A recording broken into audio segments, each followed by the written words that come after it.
Wait, hold on. Oh, sorry guys. I didn't change it.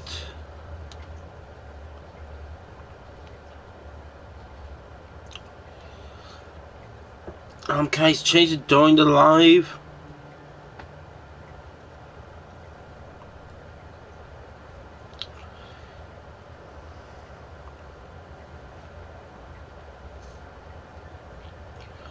Yes, I can. Okay.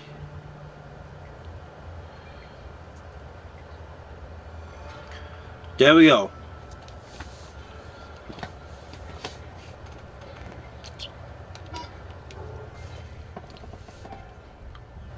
Did it update for that? Nope, it did not. But right now it's called Yu-Gi-Oh! Master Duel Episode 7. On YouTube, right now we have some beef jerky, some fruit Hawaiian puns, and we're gonna be doing some more. Today we're gonna be tackling some of the other. Like today we're gonna be tackling the Star Heroes. If you like my content, don't forget to like, comment, subscribe, and hope we can get through this.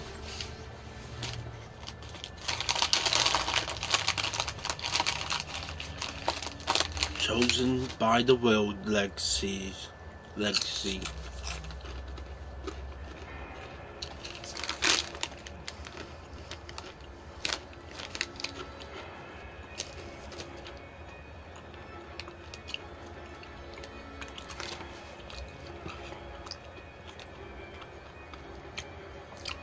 The wolves of this star were not human.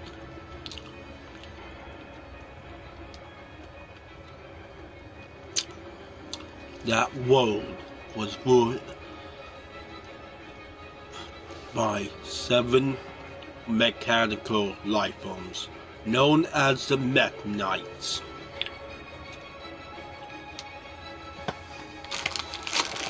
And across the land spread their vanguard, the Quarrels.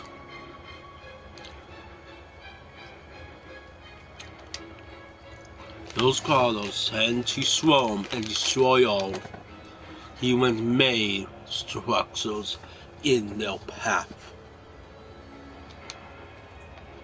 They most likely lack any emotion.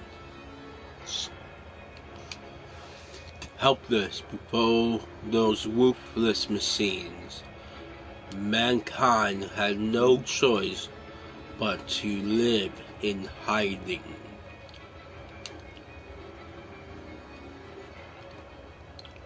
Dense with thick trees, gloomy even in the daytime, a hint of land known as Forest of the Stars.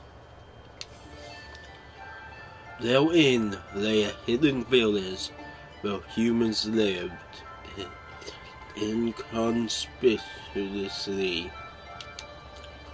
The village was protected by a barrier that would prevent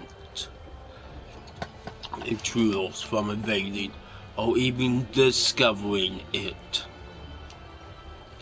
The ritual worn passed down through many generations made the barrier extremely resistant, and it had never broken, not once.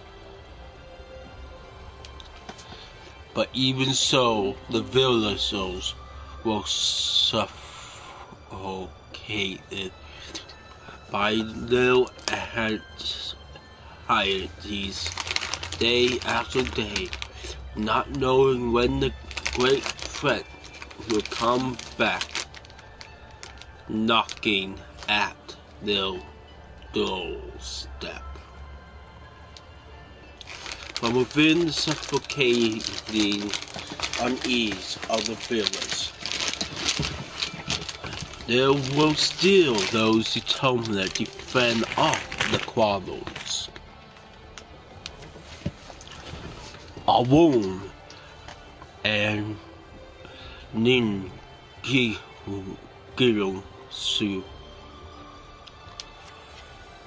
There was a reason they fought so desperately. It was the village priestess and the younger sister of Yugioh, IB. From both, the priestesses possessed a divine power that synergized with the ritual one to create burials. If IB's power was the strongest the village had ever seen in its history, but it was meager compared to the fighting forces that grew stronger by the day. Her companions saw how hard she was striving to put on a brave face for the village, and wished they could lighten her burden even by a little. A woman and Yugioh, along with the baby dragon Imdok, crossed the barrier in hopes of saying even just one quarrel. One day I beheld from inside the forest a faint sound like that of a human's voice. A woman and Yugioh could not hear it. However, IB proclaimed it that she keeps hearing the voice. Afraid IB would venture into the forest alone, a woman and Yugioh and the baby dragon Imdok set foot inside the hinterland.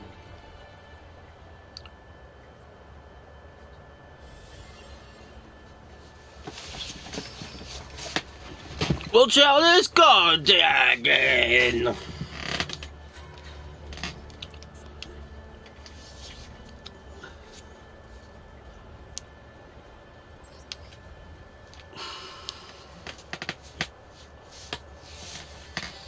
The sun had already set, leaving only starlight to guide them. The scent of trees and soil hung in the cold air. Her footing was unsure. IB ventured into the forest as if she was being guided, careful not to lose sight of her. The three looked out for quarrels as they followed her. Suddenly, with an unprovoked shriek, IB vanished before their eyes. What seemed to point to the place where they had lost sight of her. They saw IB had fallen off a low cliff. It appeared IB had been so spellbound in the direction of the voice that she hadn't noticed there was no ground before her. The three descended the cliff and were relieved to find IB uninjured. Before their eyes, a mysterious structure appeared.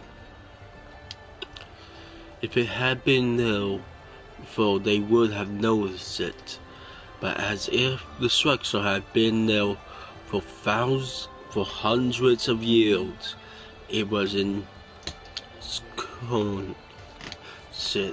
in trees and entwined in ivy.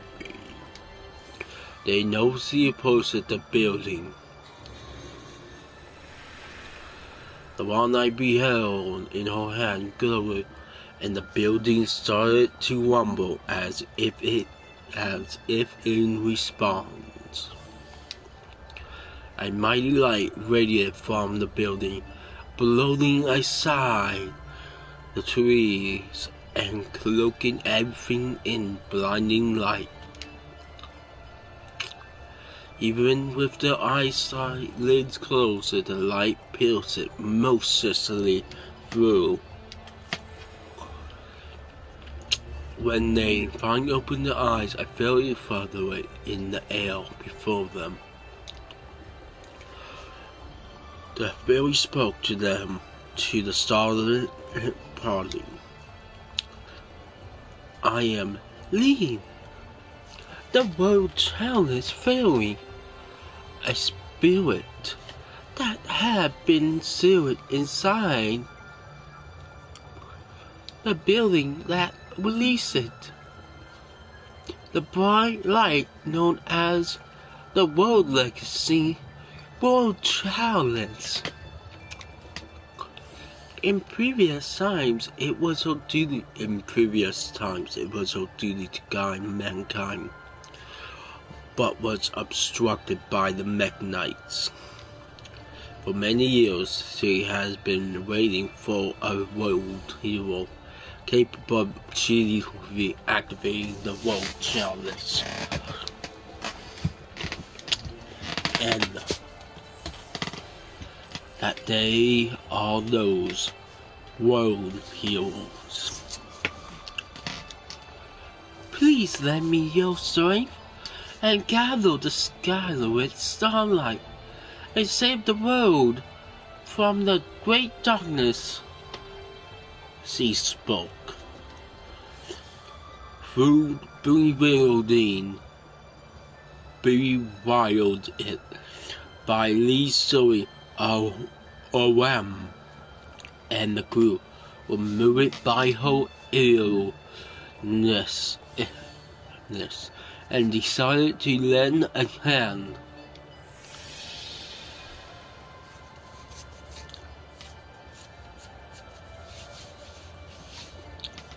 Here we know we saw the fairy Lee smiling and bestowing upon them the powers of the Awakening World Challenge.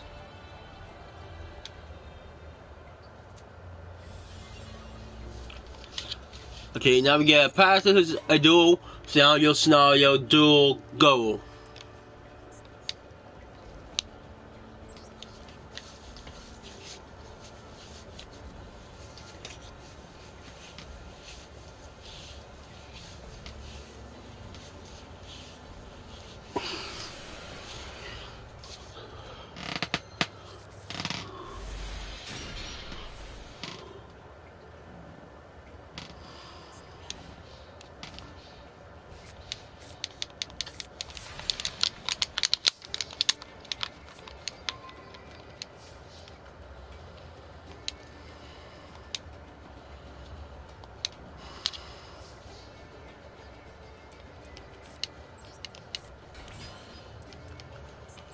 Okay, now we basically do is go into this.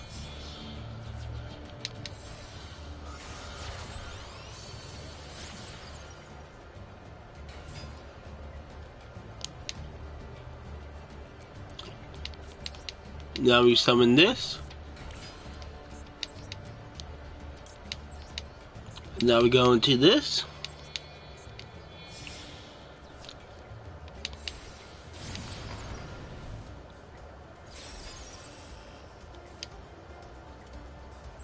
Now we activate this.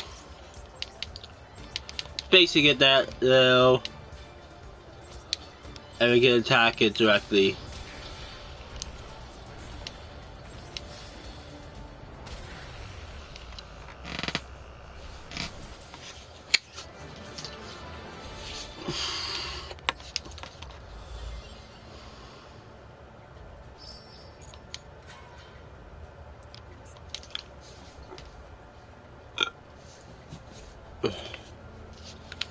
And yes, this does get a side beat the world child. Please says, whereas I think it's a card we need.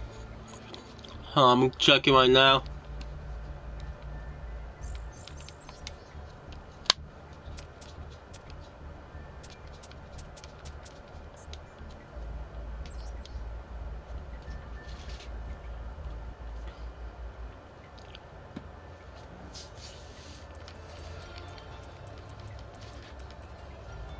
Yeah, it is. As well as Nightmare, these, those, and this.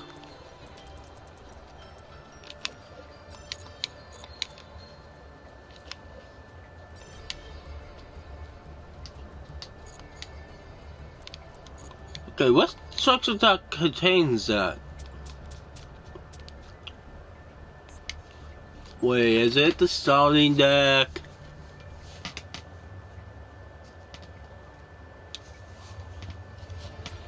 Yep, the starting deck. So we take these big and got our world chalice. These cards, which is how you basically can get it.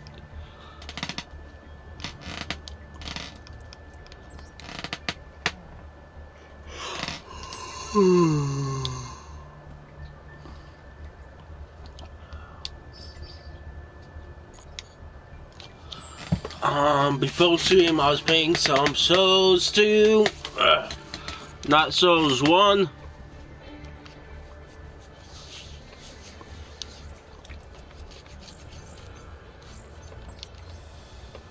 It was pretty good, except for the second boss got me.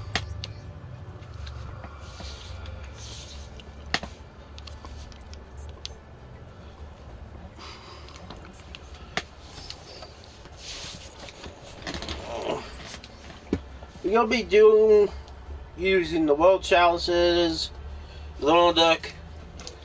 I got some flying punch. Gonna drink some right now to say I enjoyed it. Good Hawaiian punch.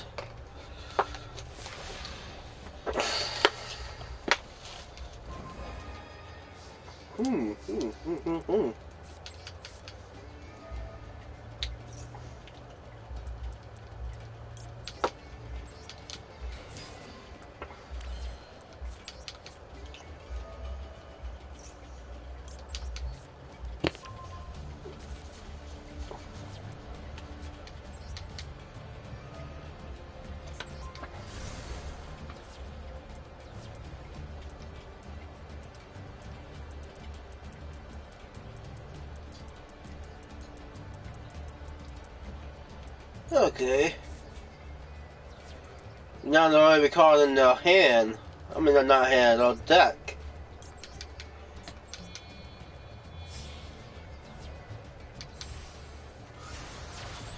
With the power of 1, becomes a dragon. And with the power of 1 dragon, becomes 2.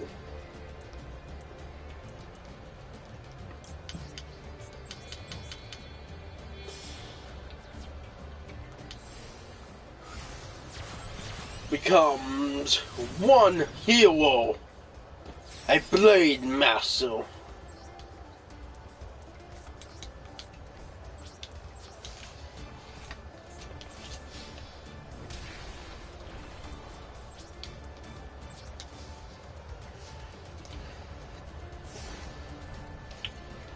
Let me know in the chat, guys, or the comments, if you guys want me to do some videos on Star Wars Squadrons, because if you guys want, I can actually do that. Let's see what is on you.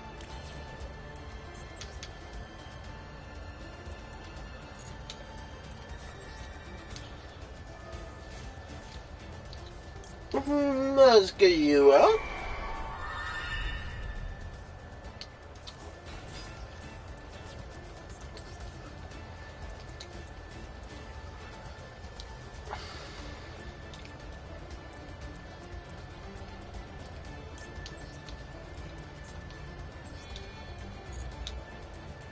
no.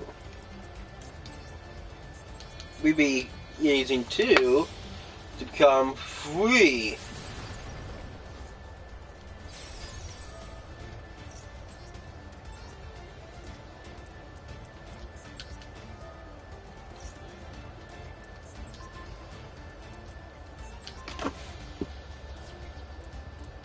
We get rid of 2 of your cards.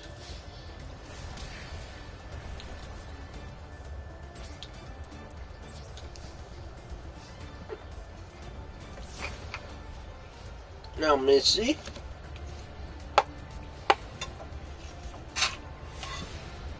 You're going to go down.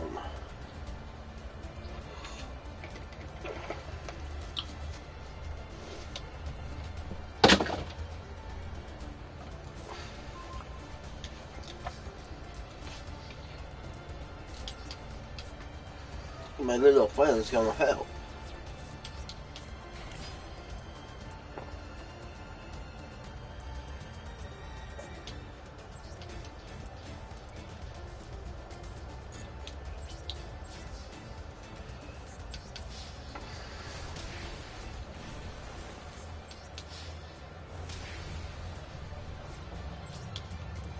That's right, my little dragon's gonna help.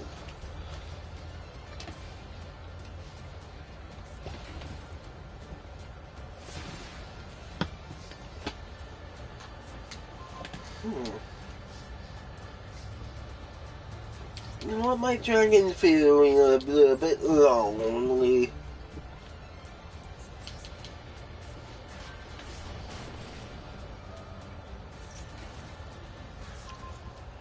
Go ahead, get another one.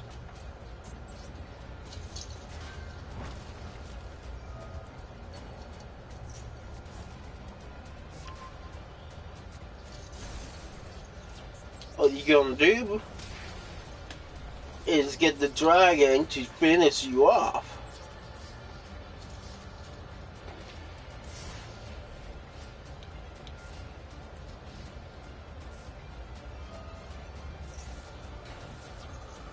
Thank you for the life points.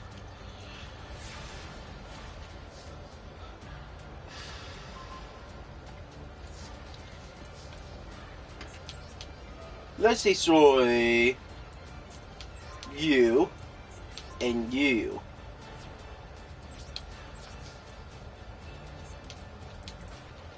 My little war child dragon, take them down.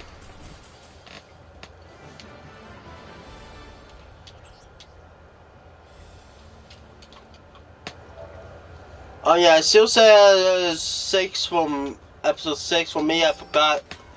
Sorry, I forgot to change that. Before starting the stream, basically I did update it for YouTube.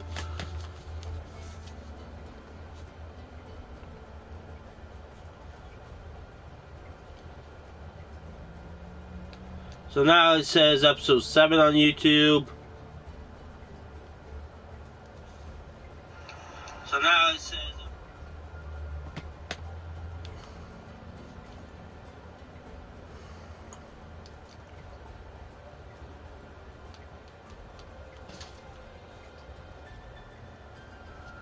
Okay, chat works.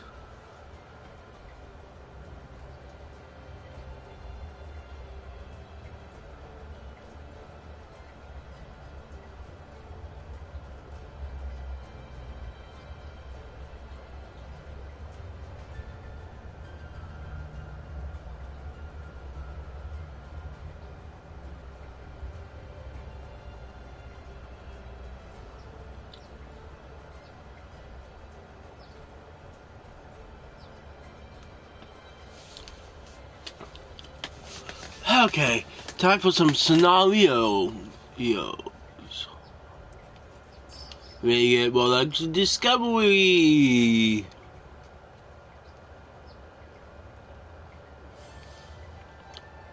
To protect humankind.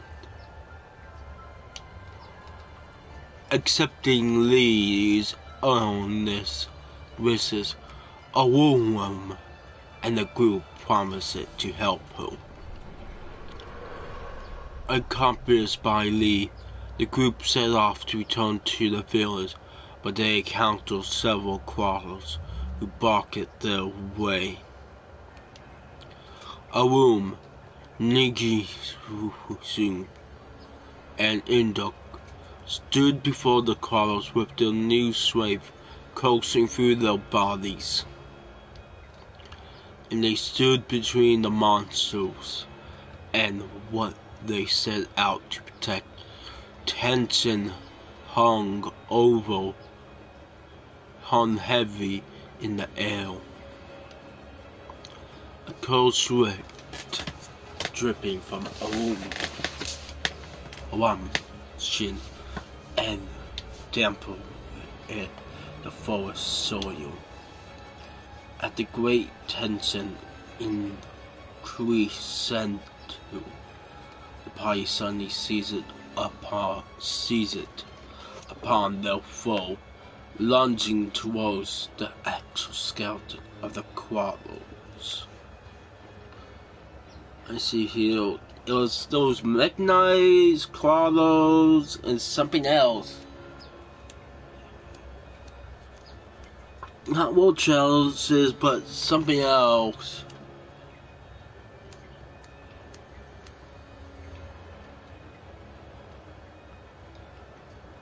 Crusaders, that's what I'm thinking of.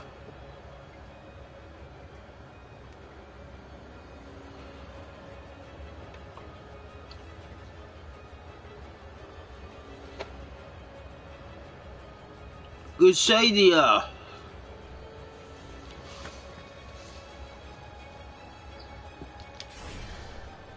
A wormsoul cleaved the enemies with ease. Yugioh lance pierced nimbly, and Induk's claws teared fiercely at their metal hides. The battle was over almost as quickly as it had started. The power of the world chalice that Lee had granted them was much greater than expected. They couldn't conceal their surprise at the world chalice's great power that now dwelled in their bodies. According to Lee, there are 6 more world chalices, world legacies in the world with equal power to the world chalice. If they were to be recovered, it would be possible not only to destroy the crawlers, but to destroy the mechanics who ruled the realm. This information provided a great ray of hope for the village people who lived so long in the gloomy forest.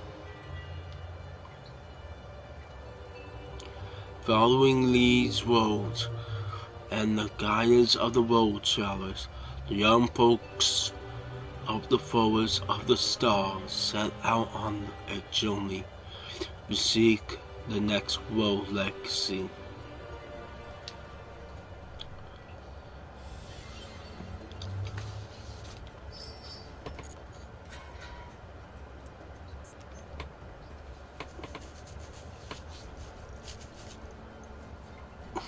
And this one will get us this.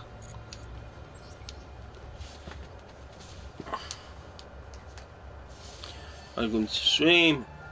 And so began the journey of Uwem and the party in search of the world legacy.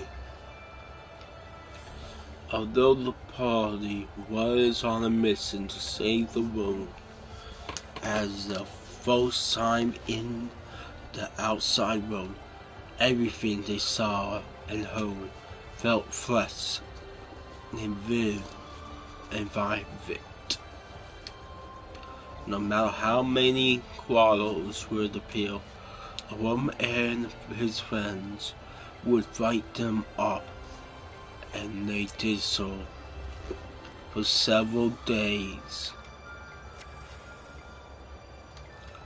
How long must they have walked with Lee as their guide, and the Rothschilders as their beacon?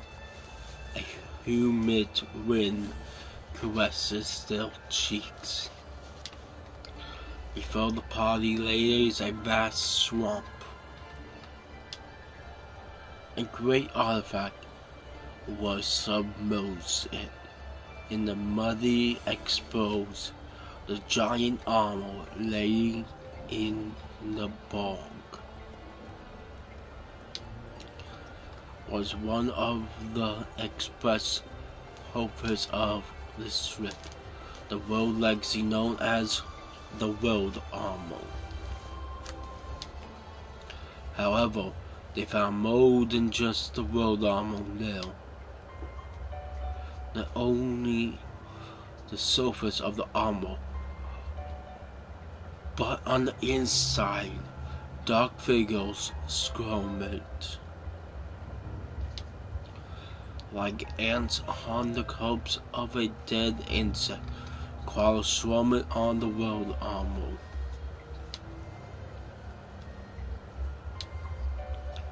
Their numbers was countless, from a wooden monocle imagine a bizarre light that filled the party field of vision. A horrific sound of the quarrels and metal hides scraping against each other, united into a thunderous catastrophe, as if the earth was shaking.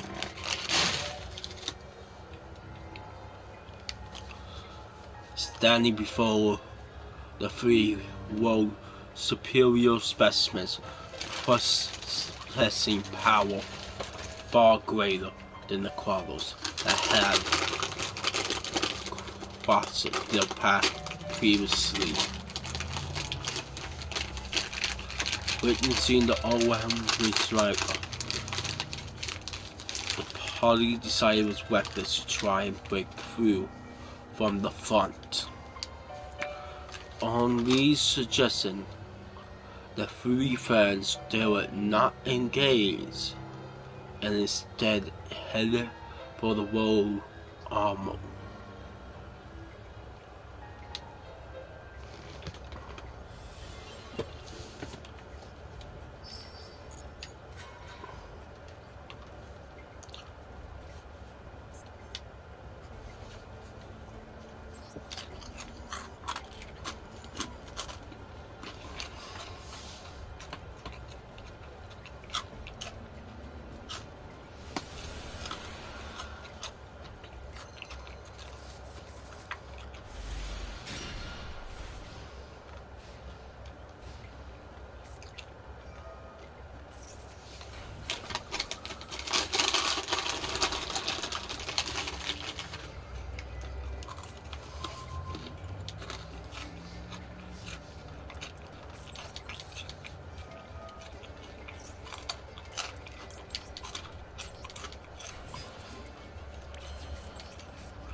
What's the other say to tell him?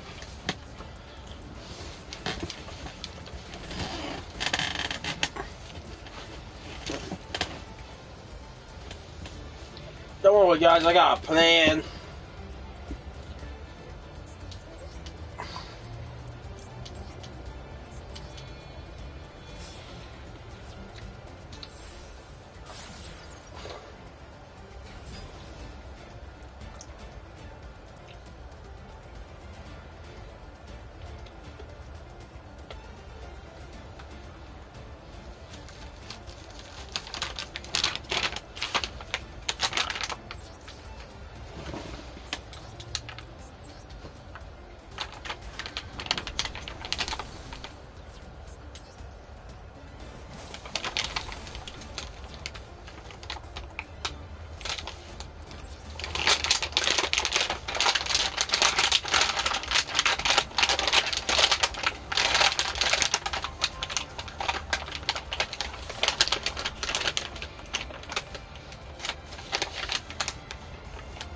Come on. There we go. Oh, don't worry about that.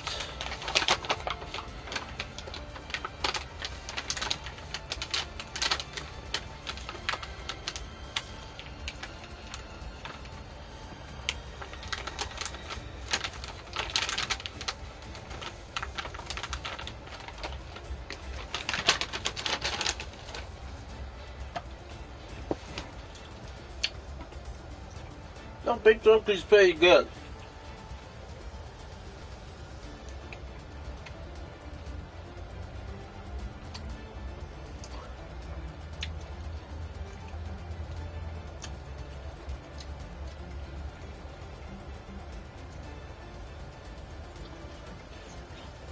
Not as good as mystery bacon, but it's still pretty good.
Now let's see, what you could do is destroy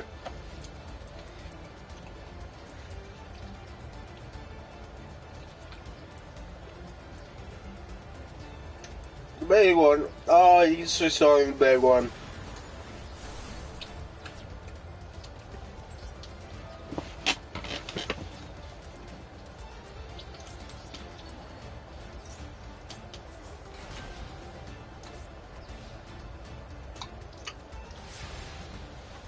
Hate to do this, dude, but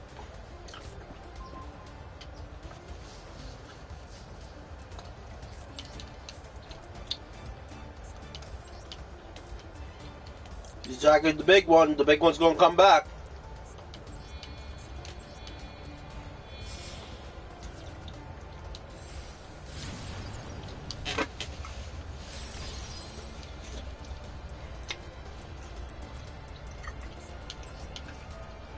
He's not gonna be happy.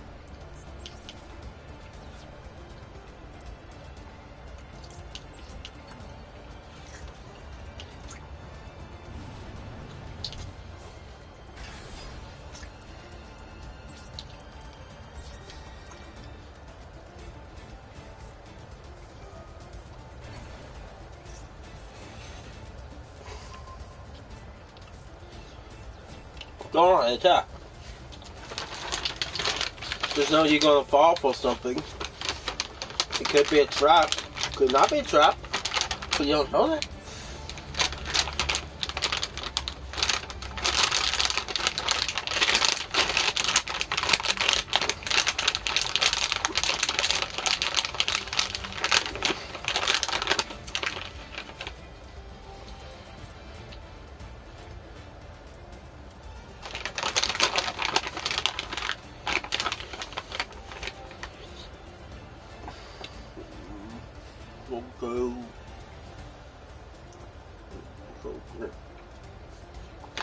It's like the teriyaki big joke is wrong eating.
Son of souls.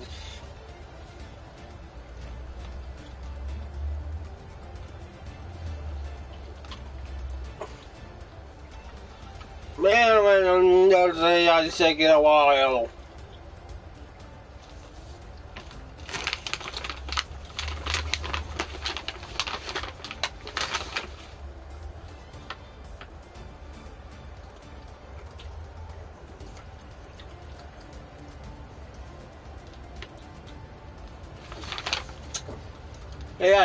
AI, how about you go attack?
Oh, this is something wrong.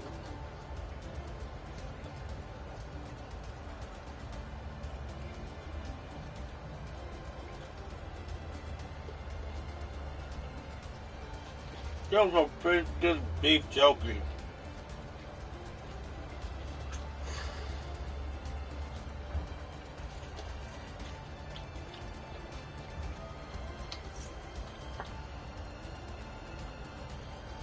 I don't know how to get this beef jerky to be so good.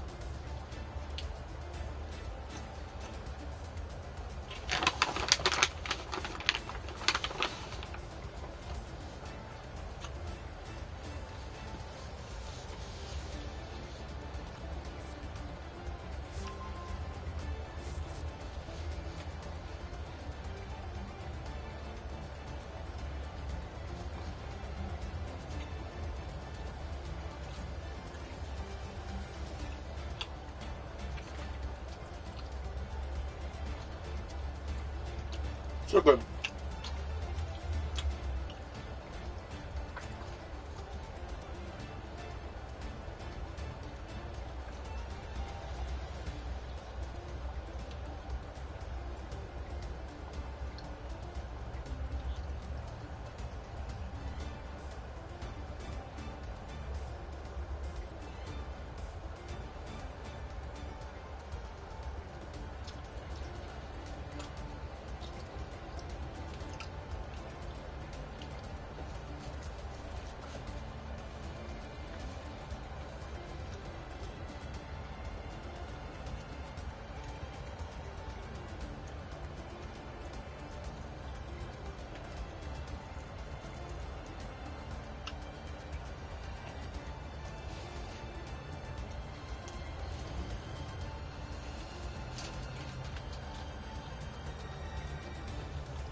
No, just a tiny bit to be accurate.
Oh, I found a big piece.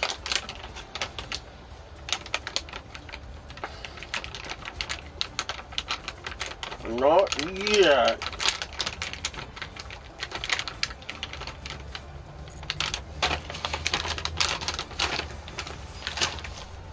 Not yet. Not yet.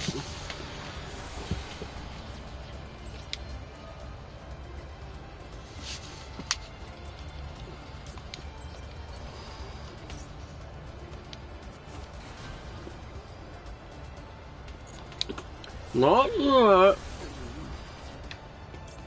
Now.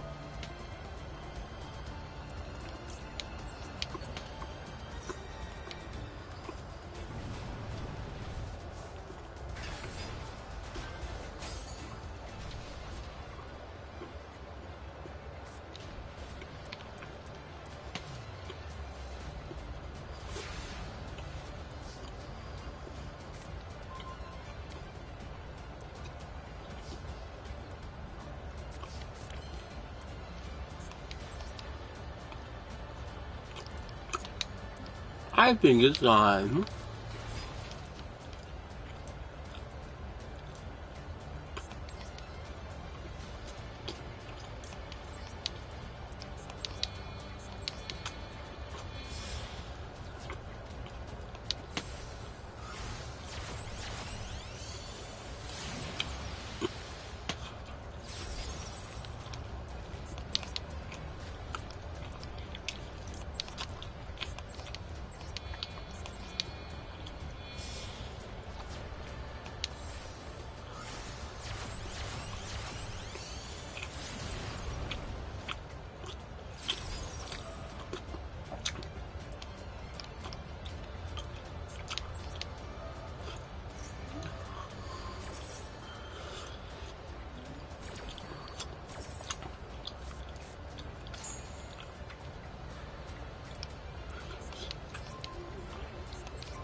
Wow.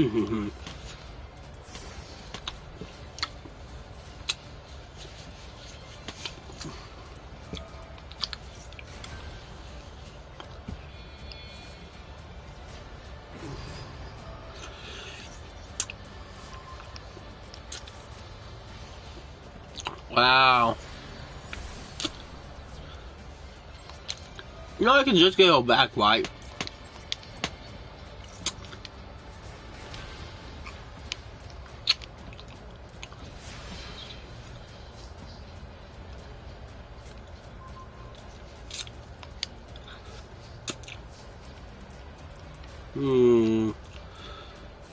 Let's prank them. Let's get them thinking that if I'm gonna have a counter for them.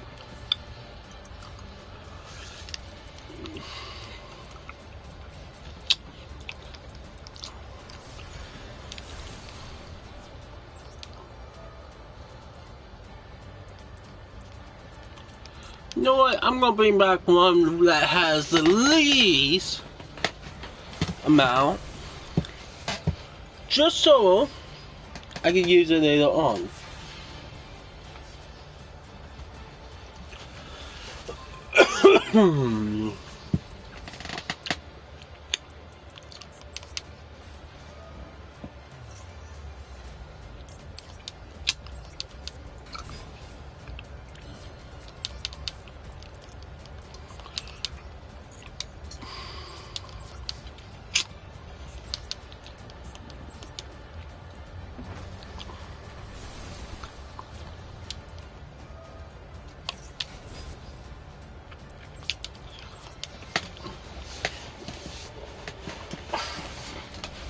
Just gotta trigger that one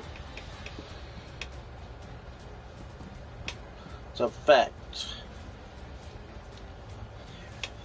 That's why my opponent, I had to trigger that effect right there.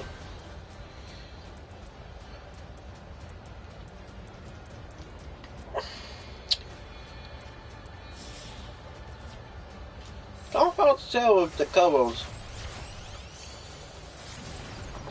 Oh. No, not yet.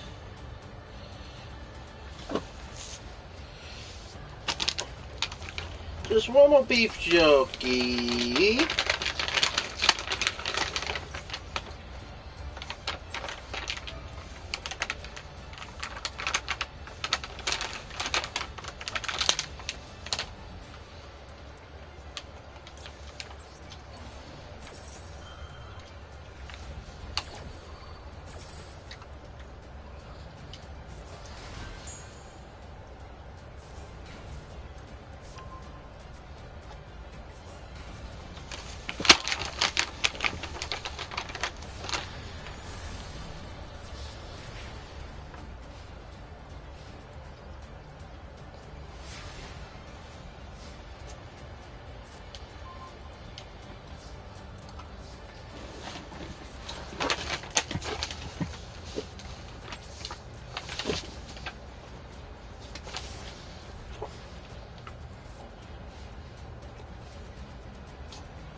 All I have to do is just set up a good defense.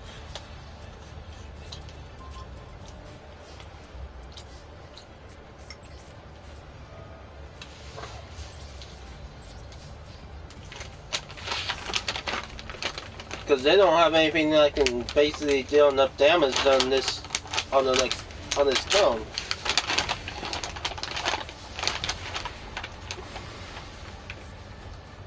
No, the next one they need to defeat me.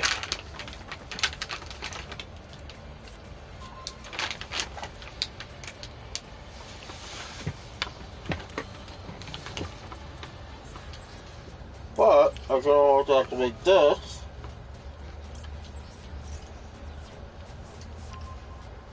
Bring that to the grave. And set this. And end.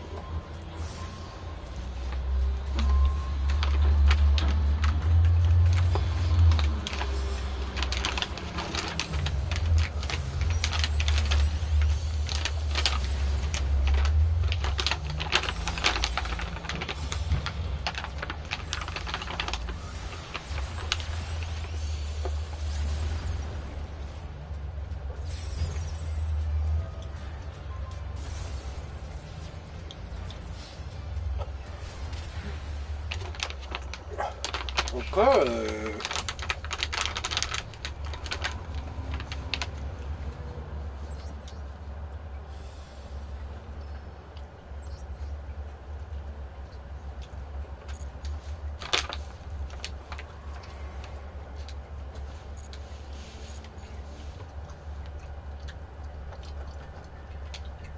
Let's see, clever close.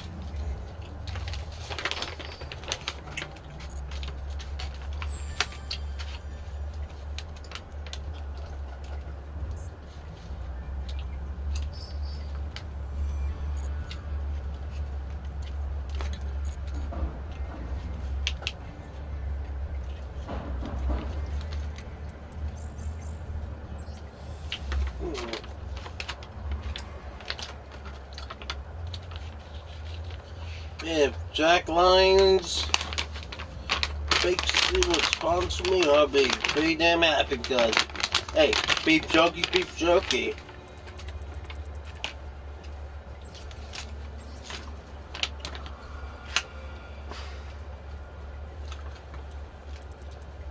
I guess we could try to use this against it. Yeah, you know how to use it against it.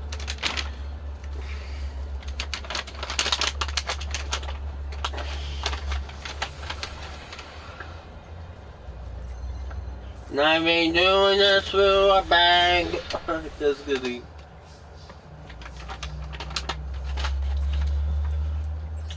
Activate effect. Then let's call to the grave.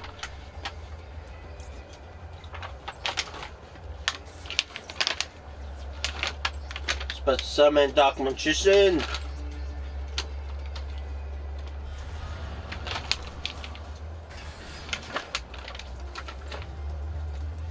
I'm actually curious to if they spent the budget for animations on the last game. On basically what?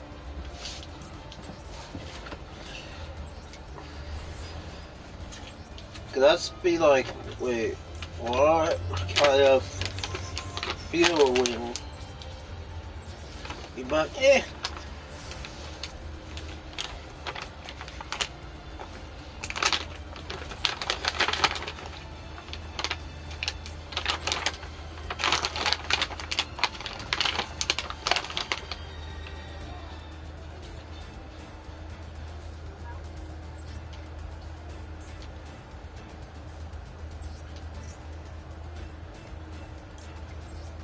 let's outnumber them, folks.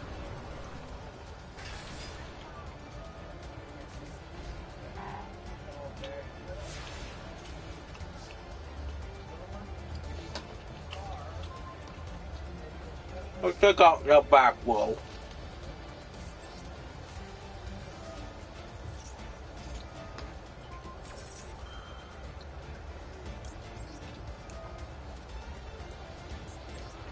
And you know what? Let's take out the front wall too.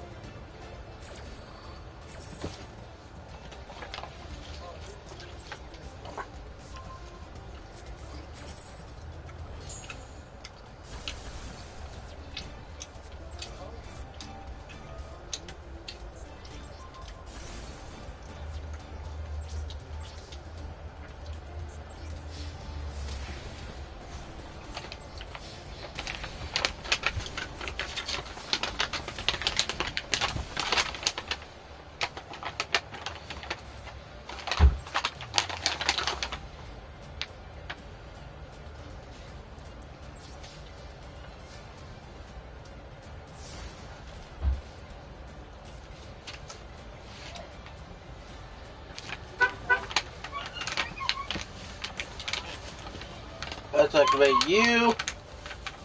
You know what? Let's get those out.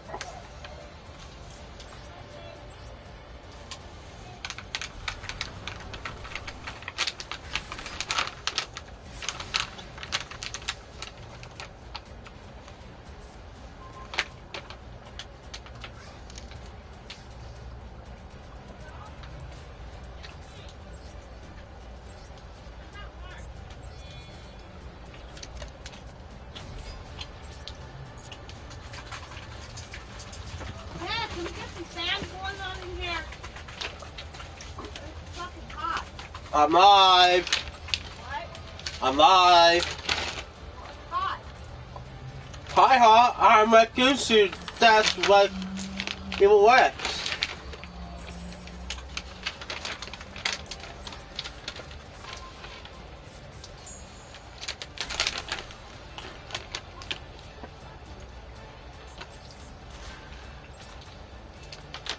I will only need one.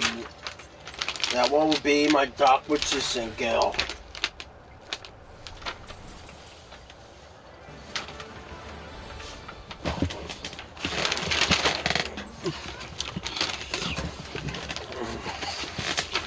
Time for the goal.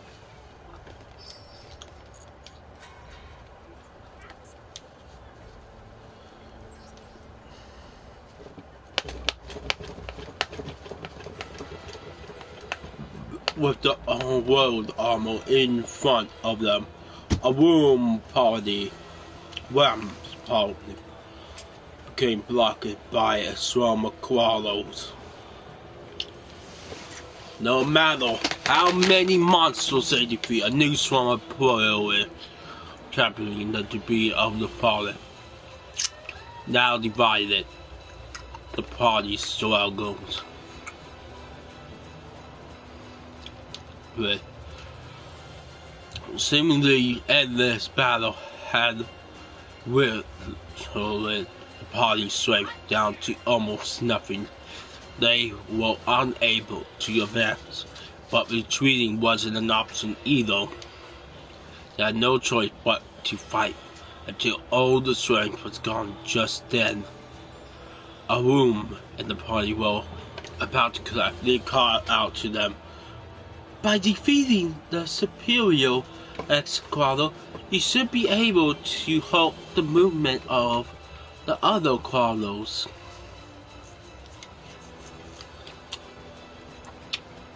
In the midst of battle, Lee had discovered that the X-Quadros was the commander of the Quadros.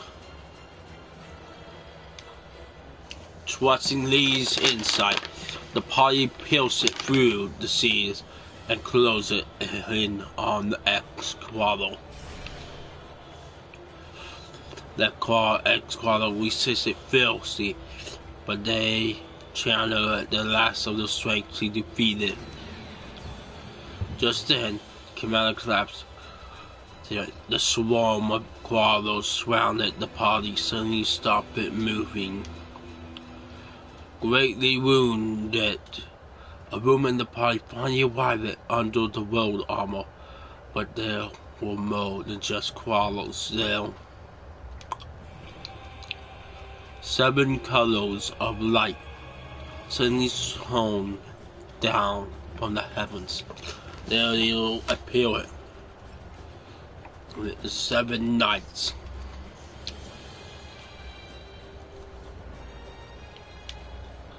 Figures before them were metallic and emitted a radiant glow that enveloped their bodies in a luxurious light.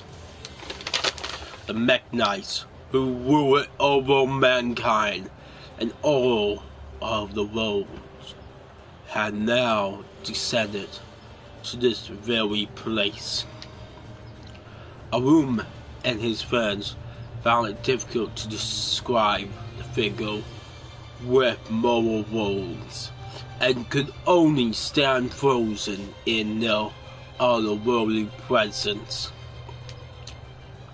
Then suddenly, The Meknights reset their hands out slightly. A mysterious energy sprang forth from their hands and began to shroud IB. IB was exhausted, no, completely spent. The magical barrier provided by IB had no resistance to the force field. The rest of the party desperately struggled to rescue IB.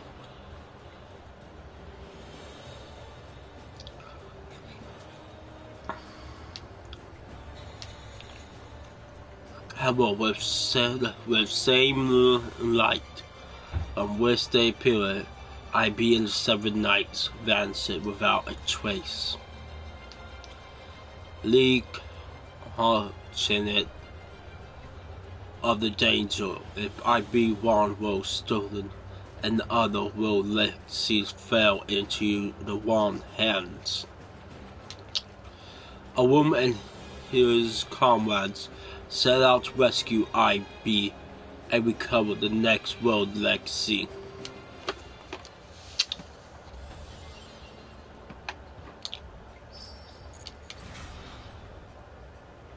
Sweet, we got in. Oh, nice! We unlocked it. First, we got World Chalice. And now we have gotten the World Legacy.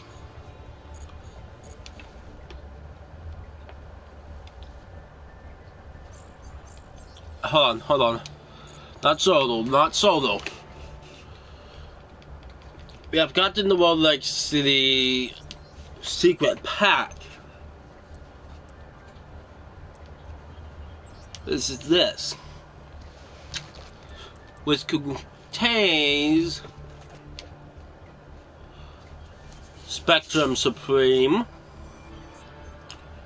X-Color League, Nightmare Unicorn, Meknight Purple Nightfall, X-Color Symphysis. Basically, it contains all the cards we need.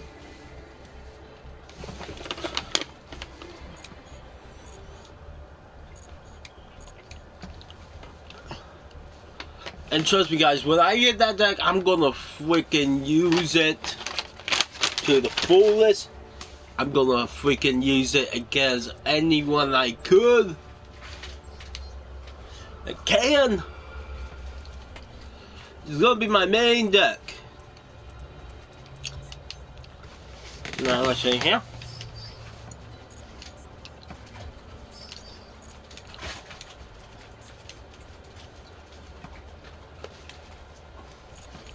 Okay, that's for Carlos.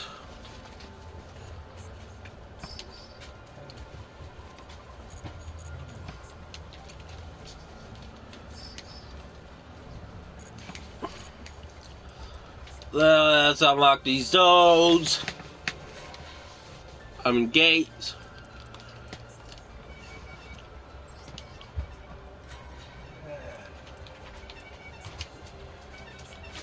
Yeah?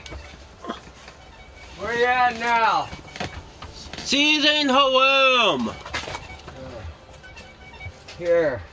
I decided to get you a little treat. Let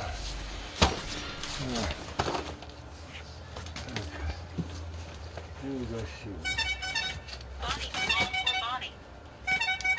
Hello? I can't hear you. I still can't hear you. We can do this. Now, oh, okay, 'cause I guess you were talking to the wall. Right? Oh, good. We got some new Cheetos. We got some Cheetos up in here. I also like Cheetos. Oh, okay. Cheetos. Like Chester. I assume it's not. like Cheetos is basically sponsor me. Right? To one of these days, because that would be also make me happy. Okay. Well, love you. And yes, right now I'm currently trying to go through the city as a job.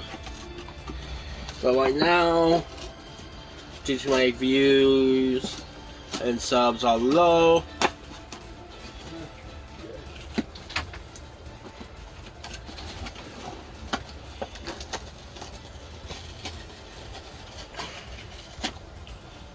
I am not eligible for a partnership.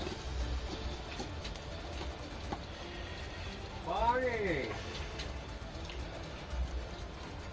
Also, let me know, guys, if you guys want me to basically do this is a let's play.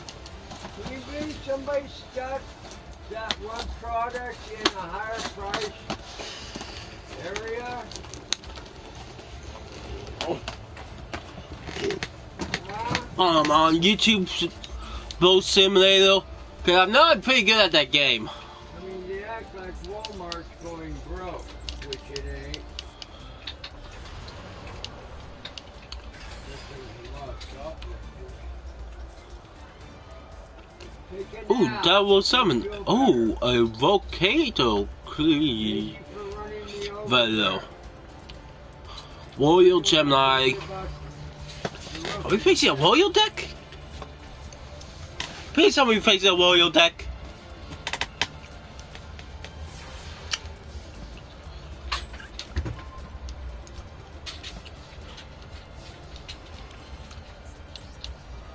Because if we are,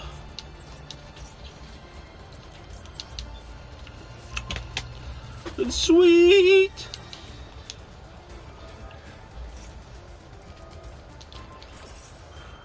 Wait, Walker Hand? Jim like Spock?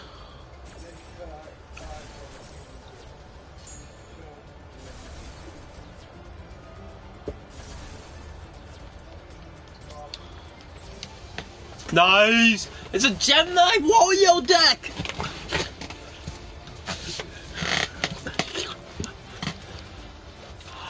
Yes! Yes! I'm excited because...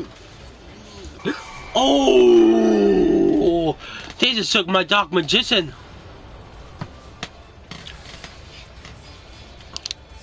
Because it is a fusion deck. Ooh, World Challenge Dragon!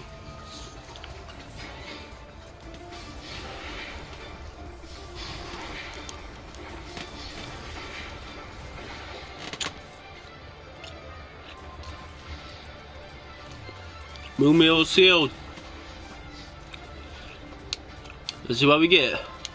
Thousand Knives. Damn, I can't use that.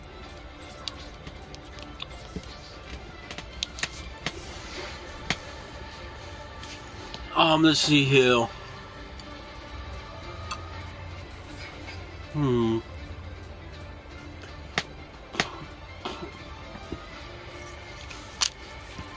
Since it took out my only way to actually get my monsters, my strong monsters out to the field, I can't do anything except for let them attack.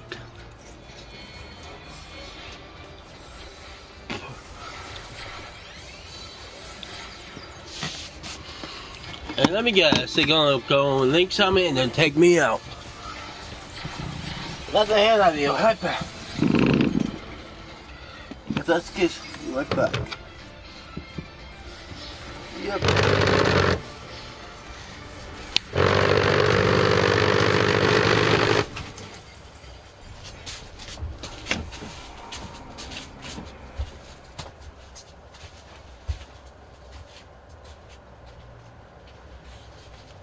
What's up, Mom?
Okay. I am back.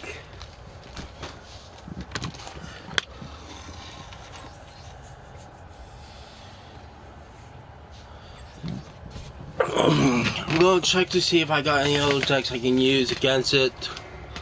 That not freaking structural decks. I did have an idea for some parts of games. Yeah, I don't have any other decks that's not structural decks. By the way, those who are curious, so 1, 2, 3, 4, 5, 6, 7, 8, 9, 10, 11, 12 structural decks. Meaning, if you go and collect all 12 structural decks, that'll only leave you with about 8 decks you can actually have.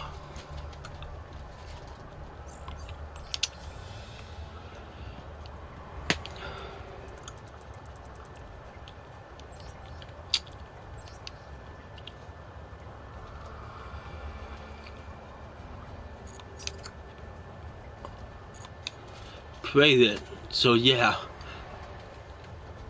Another idea is for us to be able to another idea I had is basically allow us to basically expand how many structural decks we can, not how many structural decks we can, how many decks we can have from 20 to, I don't know, 50 or something.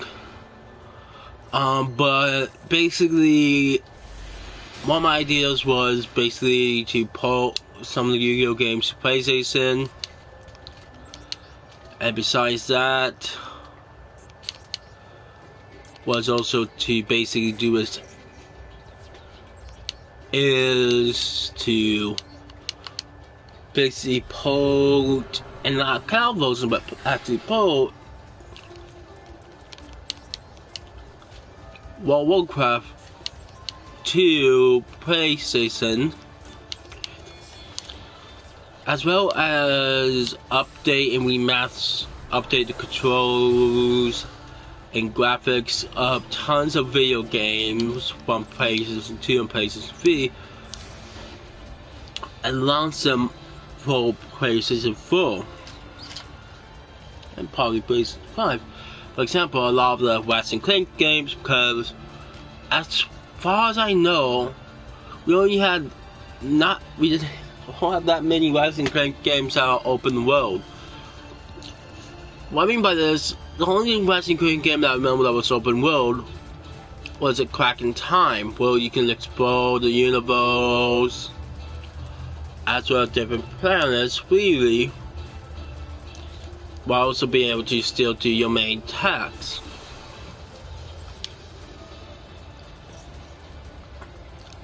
It wasn't kind of like a time exclusive.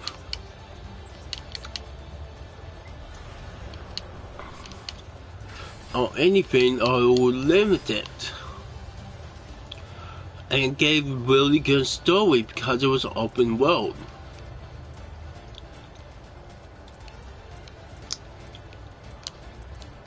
So I think if we basically got something like that again, but for the PS4, it would be good. Another one idea I had was an open world Magic the Gathering game that basically allow you to pick one color. You start off with one color and basically can guess like can color later on in the game, or maybe as a separate DLC.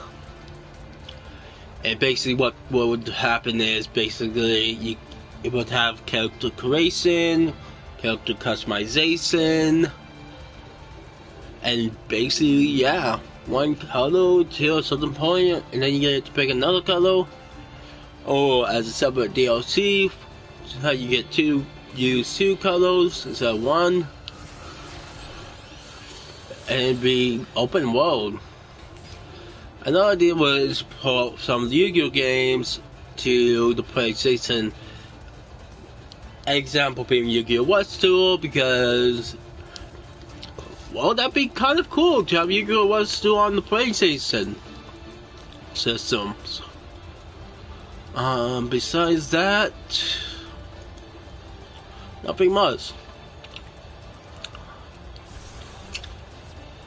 Oh, dang. That could have destroyed my magician girl.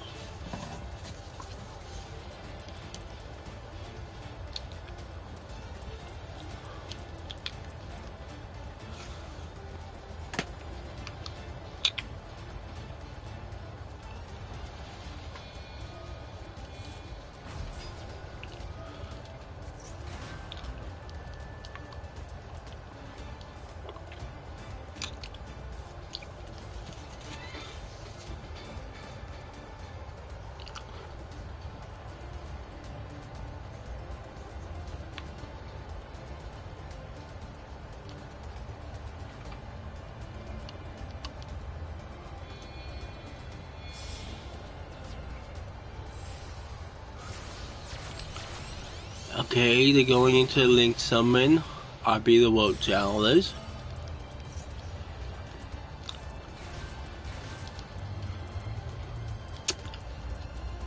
Okay, they're going to level rank 3. I mean, not rank 3, Link 3. Soon, so they right now went into Link 2.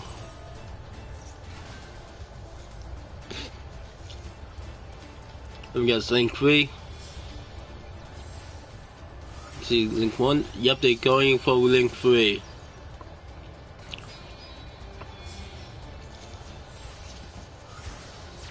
Let me guess, they're gonna destroy my Dark Magician.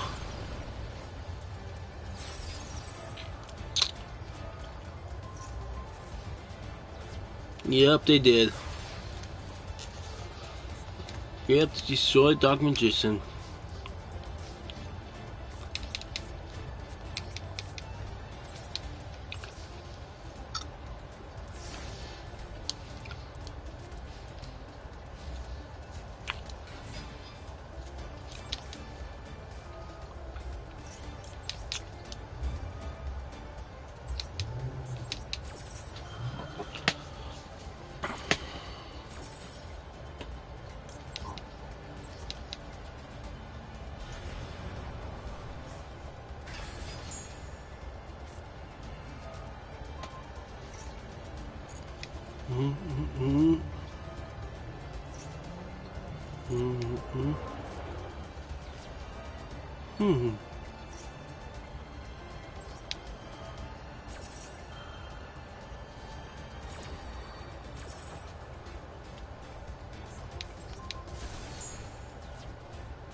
Let's go, bond between T-Sun Student and Eternal Souls.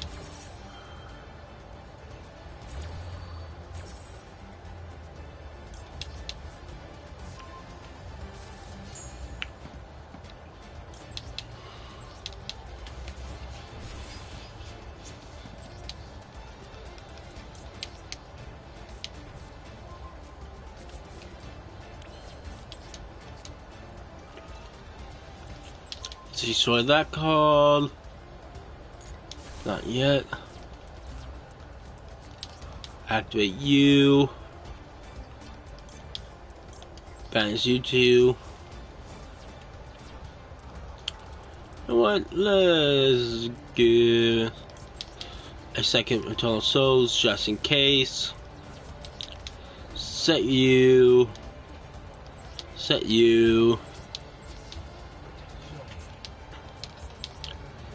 200 damage to you, and then 2,025. That's 2,500 to you. So that's 2,700 damage.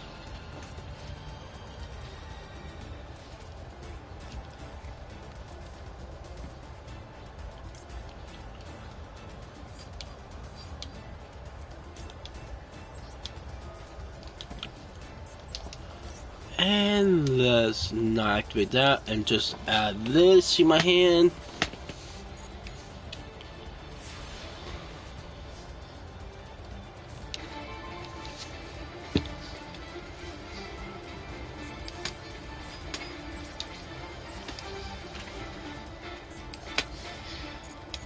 Now this should take them out. I think. Ooh, shot 100.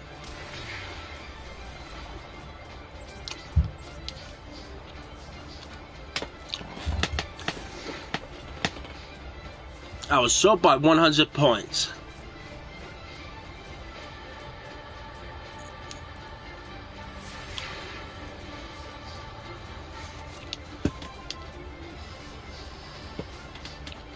But not now.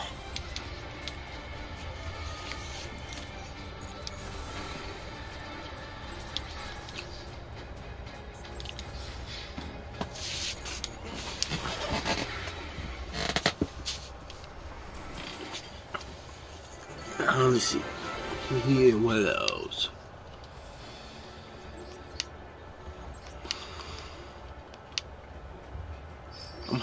I'm legit actually hoping that basically when we get to 200, we will actually get the cards we need to finish the deck. For basically the Midnight's part of the deck.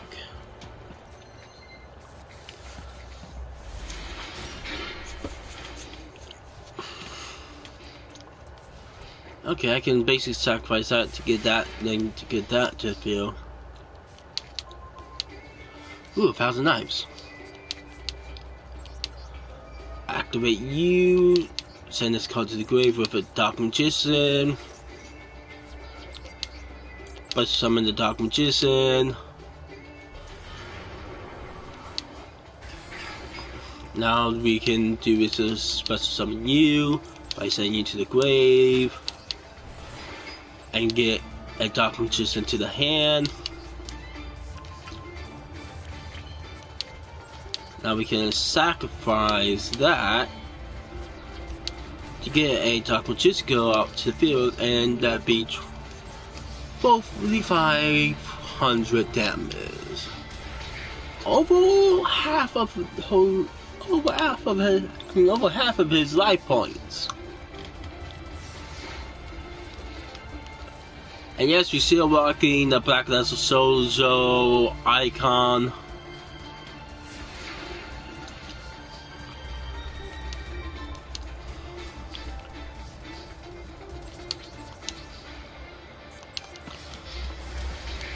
Wow, we got very lucky. Not only with our star, not only with the cards we had in hand, but also got lucky.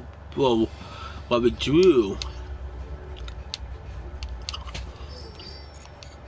Okay, now, and then they didn't attack or summon anything.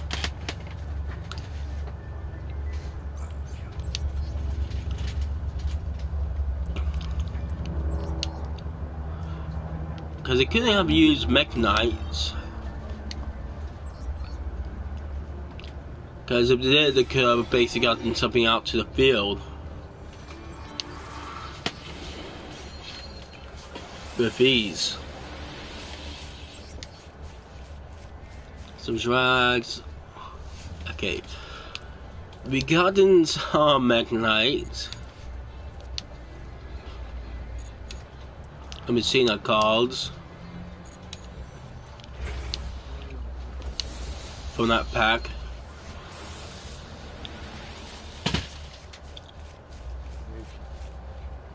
Okay, some old legacies. Come on, some URs and SRs.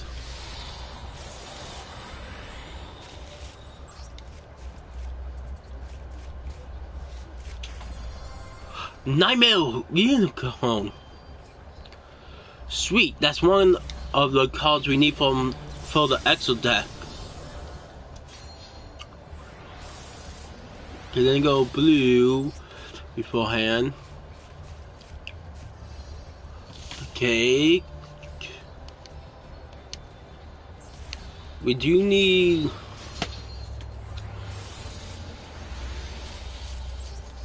an SR of a specific card. Well, not that. Well, not an X card or card. We need some SRs on Mech Knights from the main deck.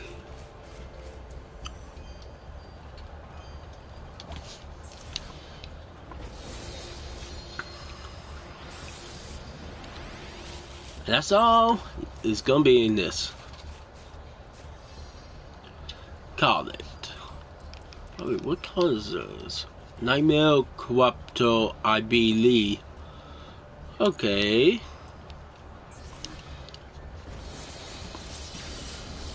This is gonna contain a Yugioh. Looks like a Yugioh. Yep. It's gonna be the first card. Cyber Dragon. Oh man, but none of the cards I actually need. Except for the Nightmare. Only one of the cards I actually did need was in this. That's the only card I got from the deck that I actually needed.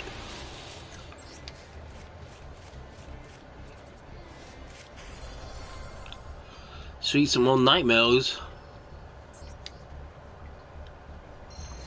But some of these I actually always...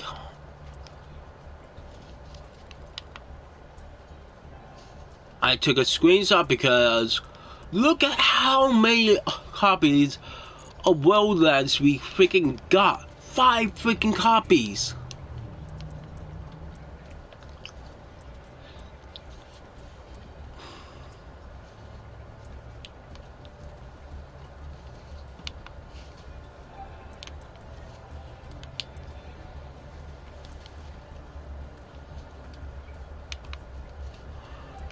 And 2, 4, 6, 8, 9 different 9 copies of Sorrow.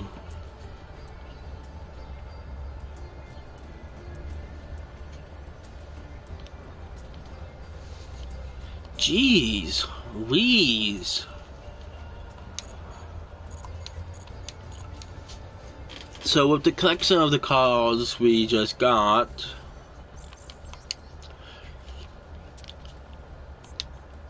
the amount that got completed is now that much. Wait, what? Hold on, we got Nightmare Unicorn, didn't we?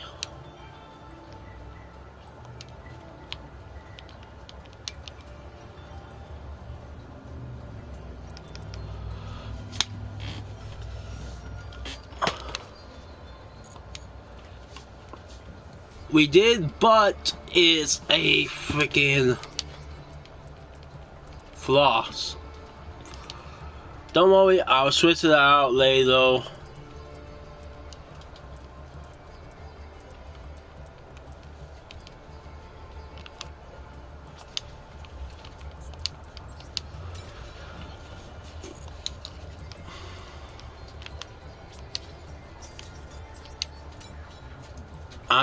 Will be dismantling the ones I have gotten the most of.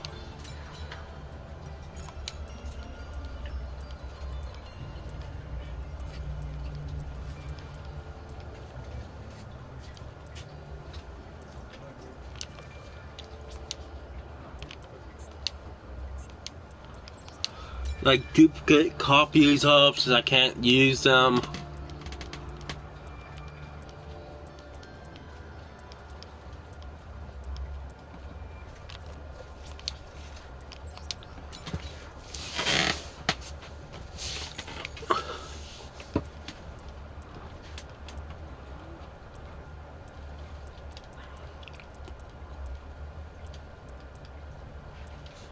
But yeah, I was hoping we would have gotten at least some Mech Knight Spectrum Supremes, Mech Knight of the Morning, Nightmare Phoenix, Mech Knight Purple Nightfall, like those cards.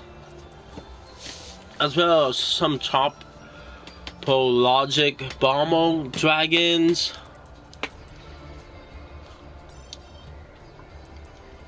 Save and return.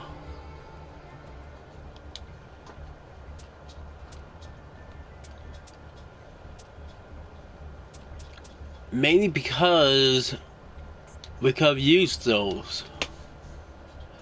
Welcome to the stream. Let's see here if I have any of these I can dismantle.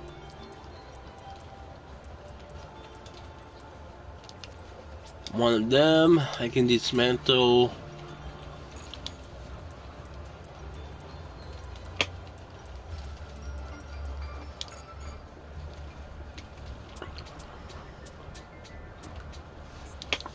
But basically, yeah, basically,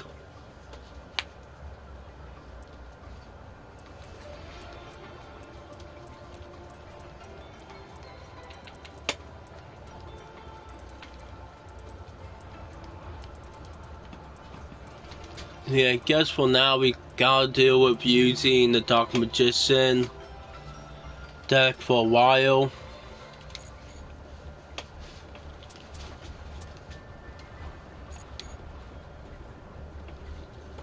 Because it's my only non-structural deck that's complete.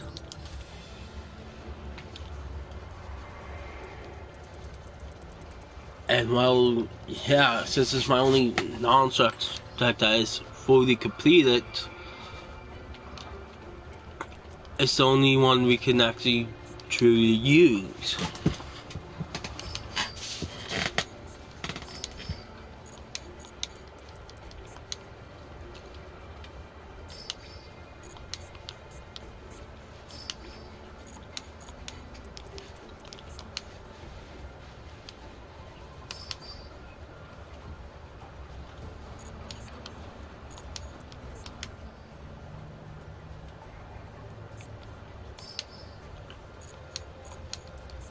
Wait, this one will actually teach us how to use Mech Knights.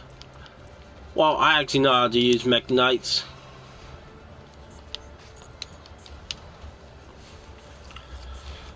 In my own specific way.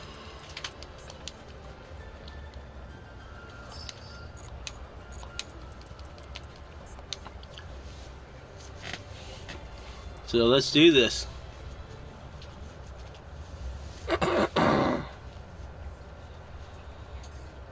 Gift of the Malt Yin.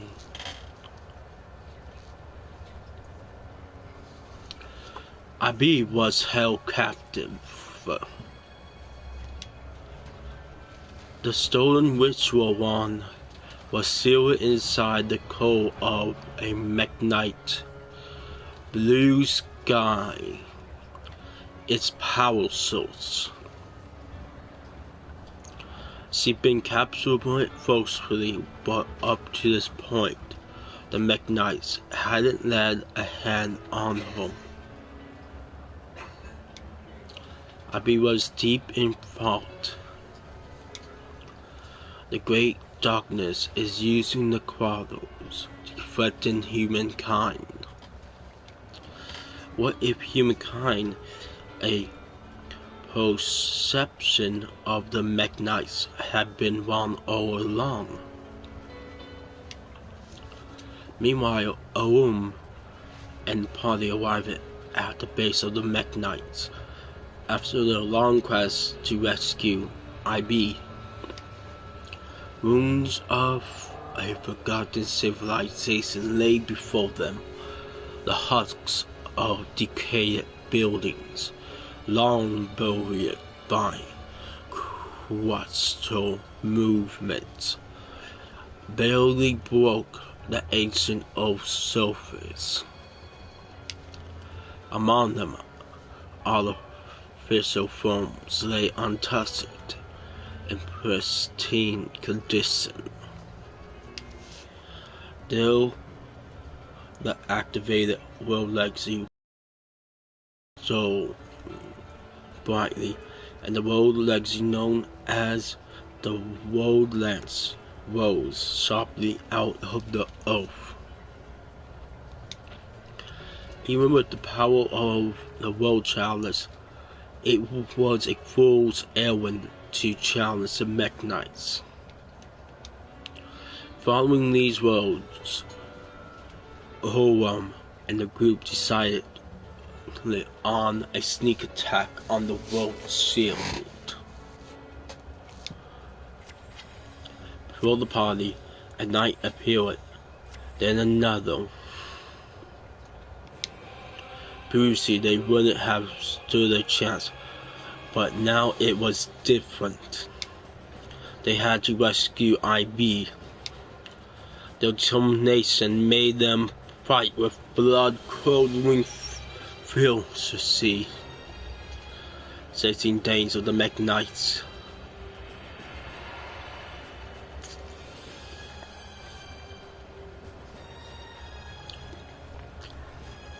Transform it into a united form. The Mech Knight Spectrum Supreme.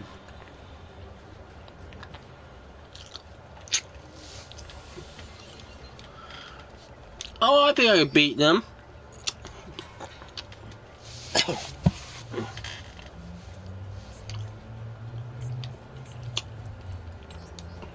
First we'll try with the long deck, and then we'll try with my Dark Magician deck.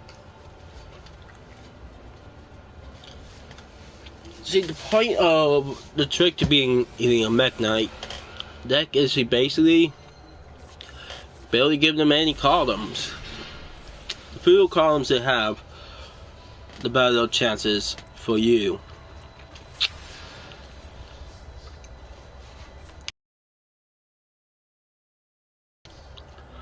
For example, doing that, probably by activating this and this right in the middle to get this out.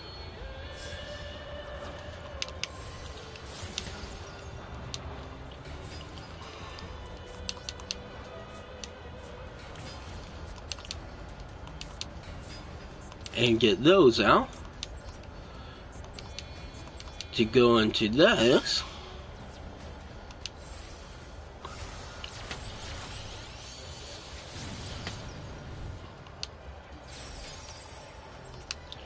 Probably by using this to summon this. Now they have a column, but if I do this, go into this,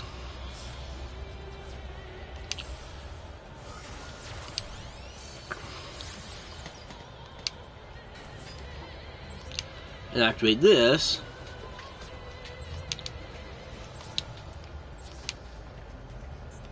I now can attack with no column that they can use, or pillow.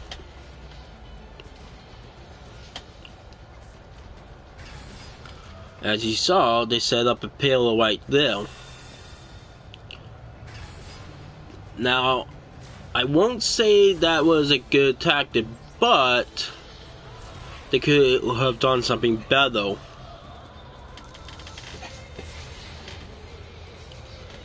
Because they now just lowered the amount of spaces they can use.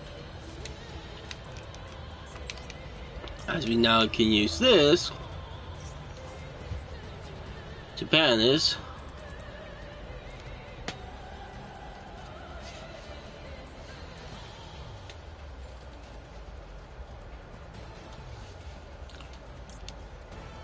add this to my hand,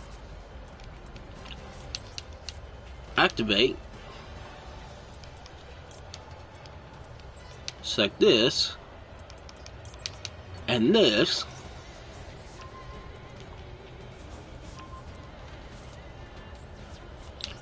summon you, then go from that into this. Well, yes, it's still there.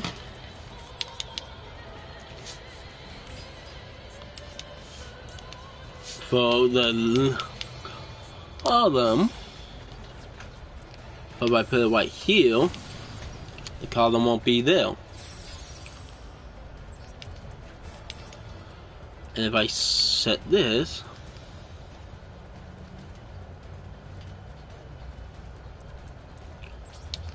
Boom.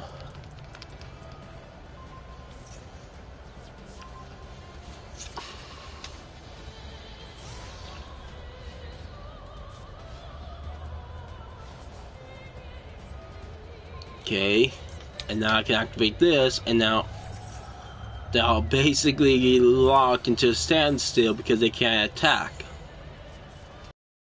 And let's activate that.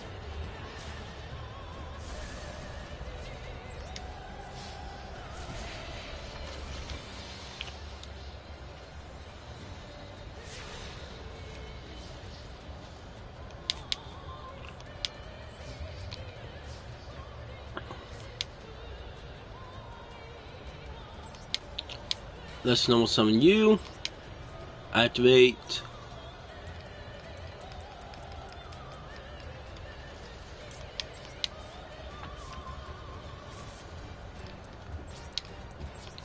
And then my tone.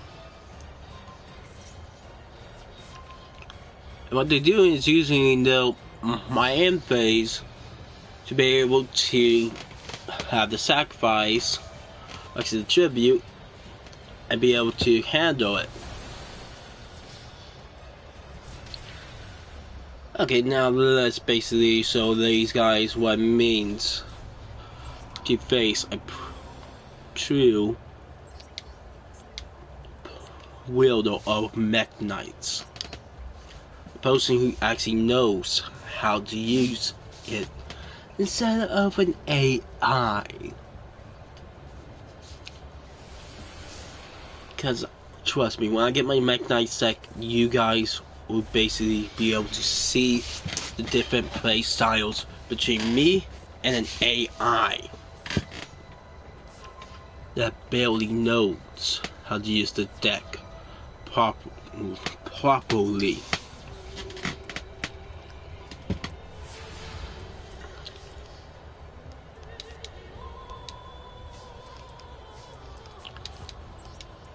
Also, it's bait.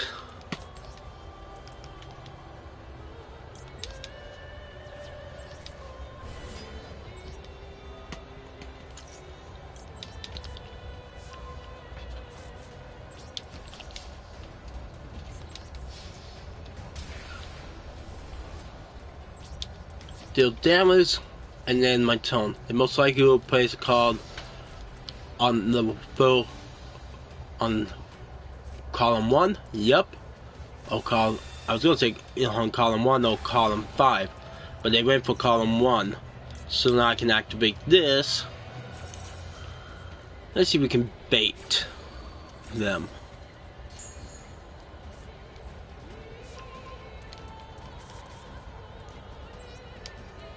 Activate this. Tribute that. Activate this.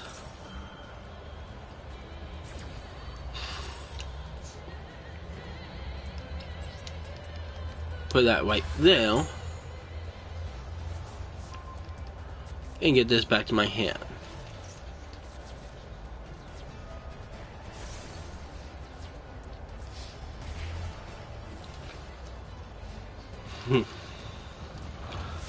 Now they don't even have a column.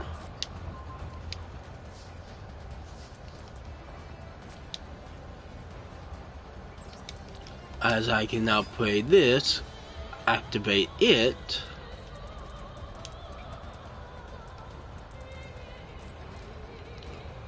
and get this to my hand. Now let's bait again and give them a column.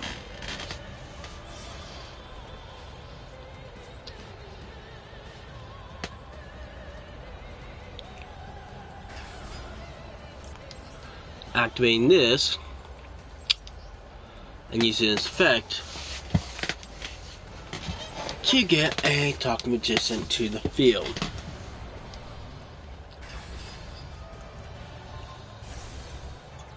Now they don't even have a column on that side. But this doesn't mean they can't still tribute summon.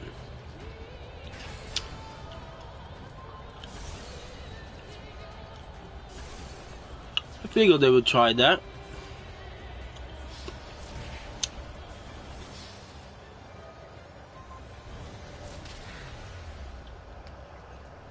Okay, nothing about that. Okay. Maybe a slight alteration to the deck could help.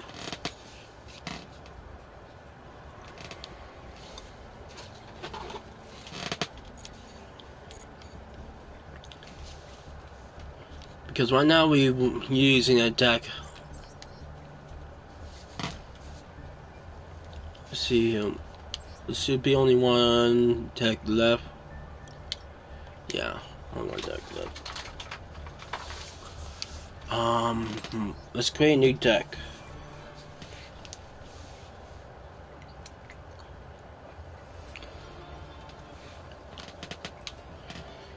This deck would be a virtual deck.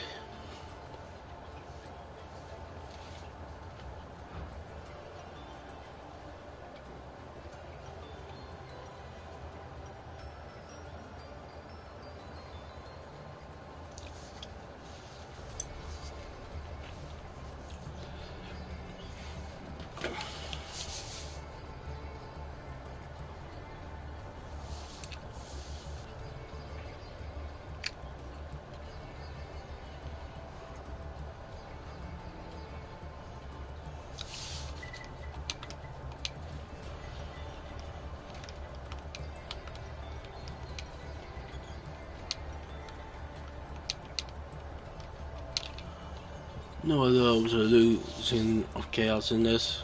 Yeah, there's no illusions of chaos in this deck. I mean, in the game.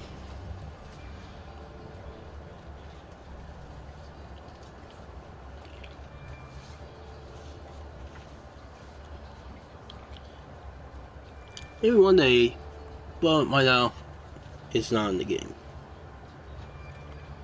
Just like how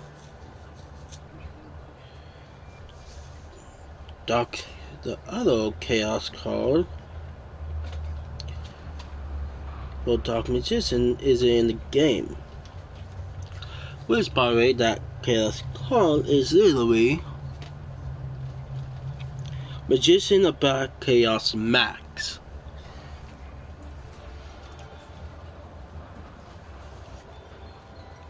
So what deck we gonna be using? Well, it's kind of simple. A Dark Magician deck that doesn't have Chaos Max in it. Illusion.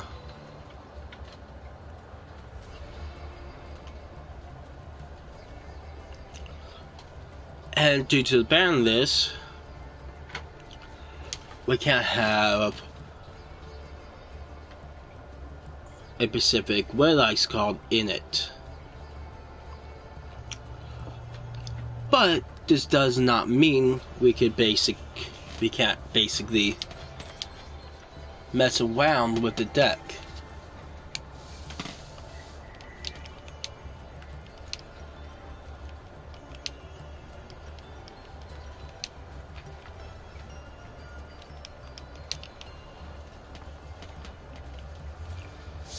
So basically it's the same deal.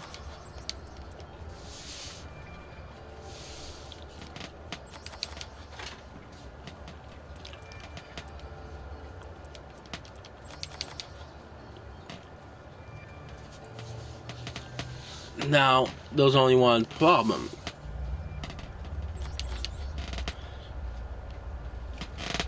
We have Magician of Chaos and Magician of Black Chaos. So, it's a Magician. Actually, we're not gonna have include Magician of Black Chaos. It's a third Magician of Chaos.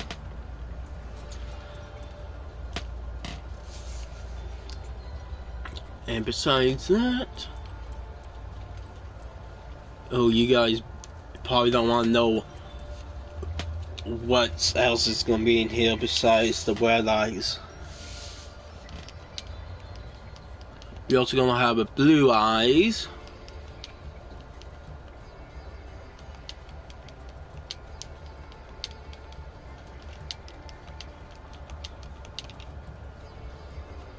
Please tell me I have a Blue Eyes. No, I do not. Okay. Note I have the Chaos Blue Eyes. Okay, so this is going to be a little bit more difficult than I originally thought. Okay. I can adjust this. I can find a documentation that doesn't have those.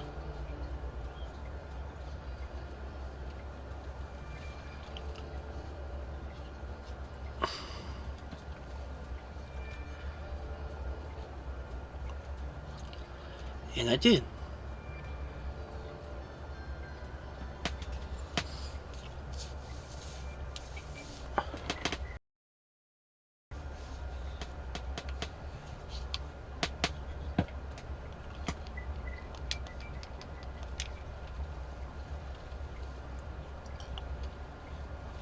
And I can't use it.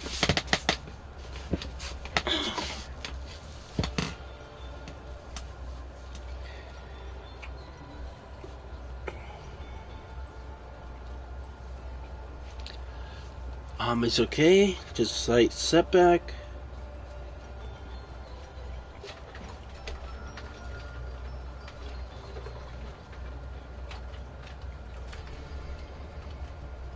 Wait.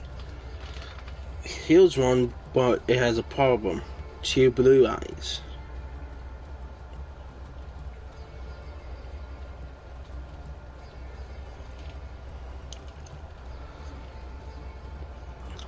And I was 1 blue eyes off from having it basically be a specific card. Okay, this one I can modify, but I'm not going to. I can see, you know what?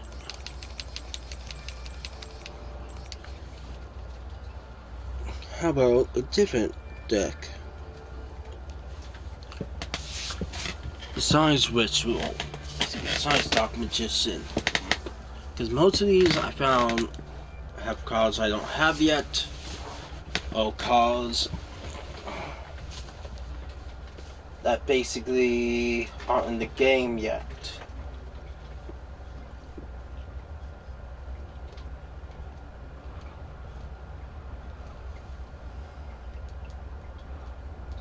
So,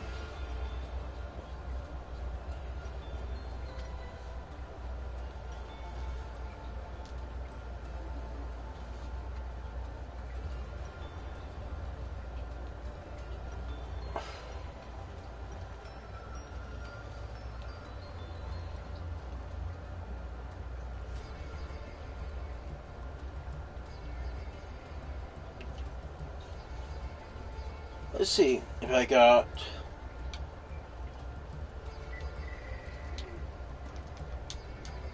how many heroes I got.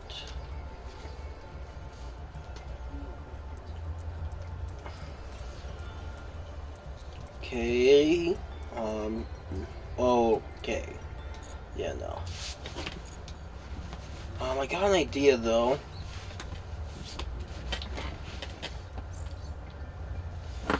Try one more time, and if we can't, then basically any cards that's free in the SR and UR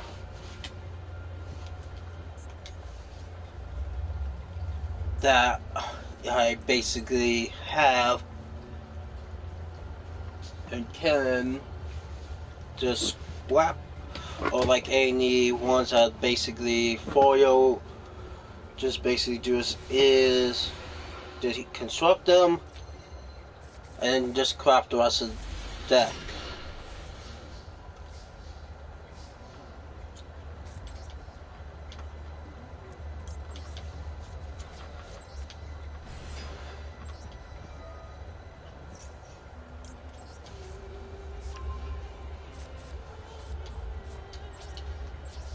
Okay, and they don't have a card yet on the field.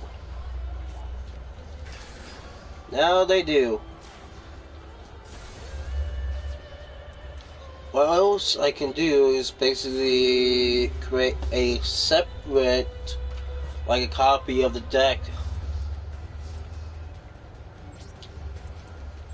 A copy of the deck and basically replace some cards with it. Some cards in the deck to be usable. Kind of like think of it like a visual version of the actual deck.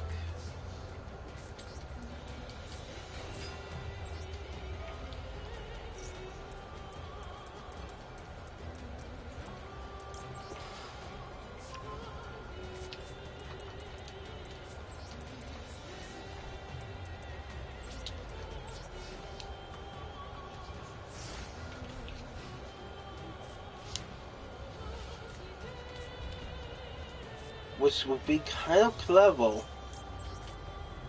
in a sense.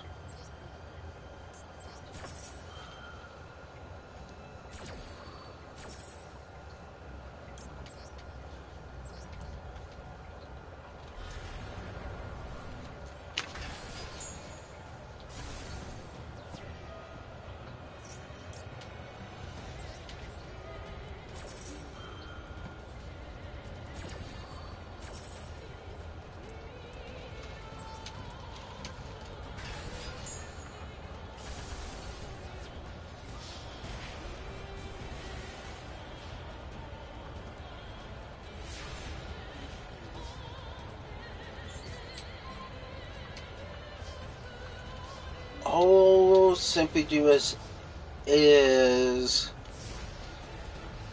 long line of having to go for the title deck with no cards that they can play because of no freaking motherfucking columns being used.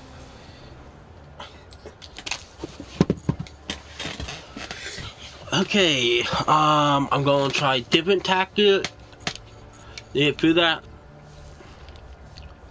it's not entirely a Meknight. It's not entirely a good tactic, but it's something at least.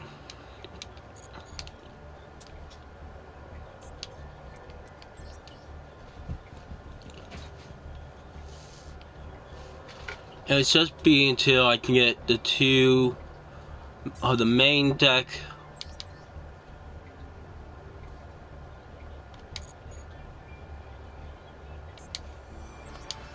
Okay, so the second one will be modified.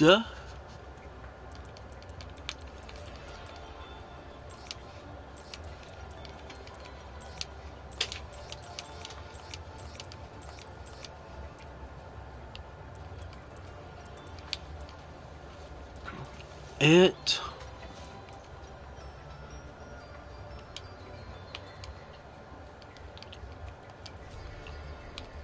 chaos.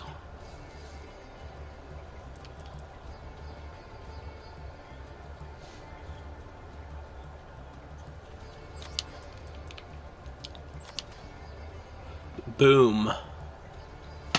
And yes, I know it's kind of weaker and not truly fully mechanized, but it's at least something. And yes, I am going to put link monsters I do have and can actually use in here.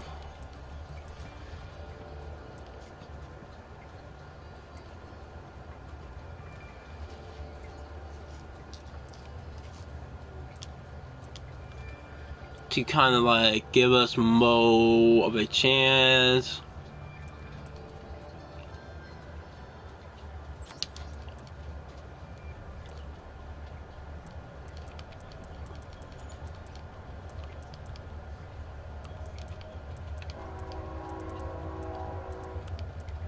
Okay, so yeah, light monsters.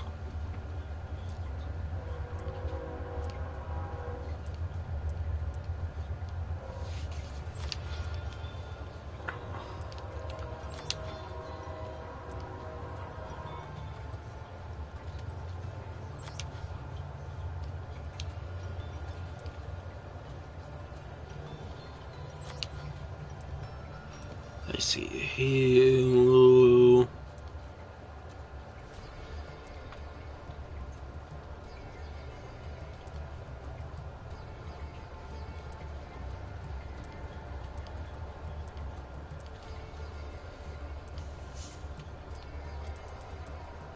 Yeah, that would should do the trick.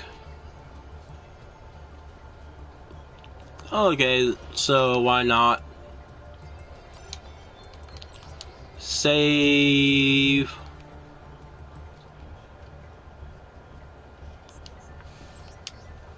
Let's add it again so we can actually add the ritual part so I know which one's which.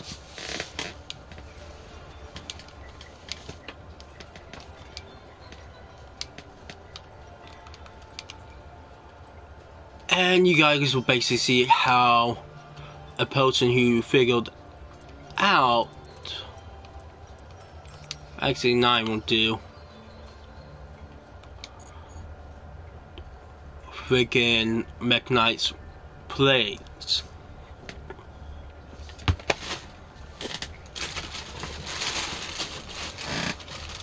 For they shall see the power of a knight, and they shall crumble before me.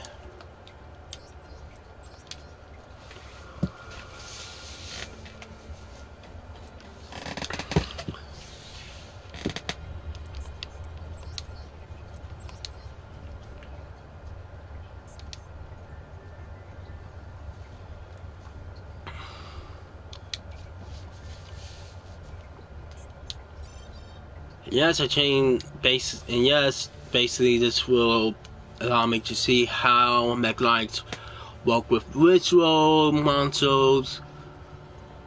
Cause I think it'd be pretty cool.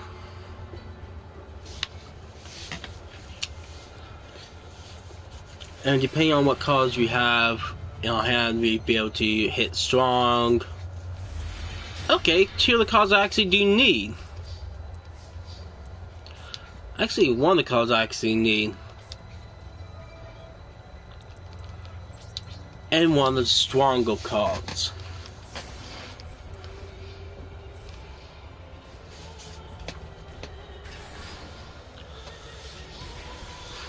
Let's see what card we get.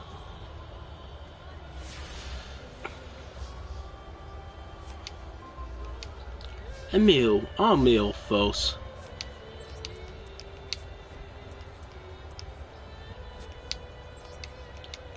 Let's give them a taste of their own medicine.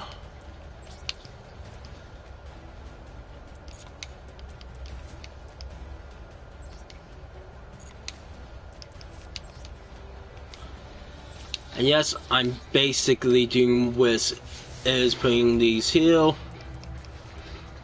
but most so as a defense measure. Oh my.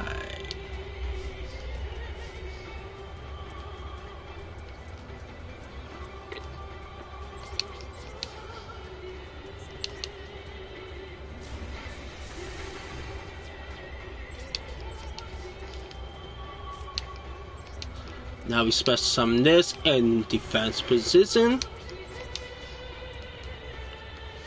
because Owens has low attack points. So Owens Sunset can be played in defense position, and activating Owens Sunset, we can special summon Lalo Star to the field.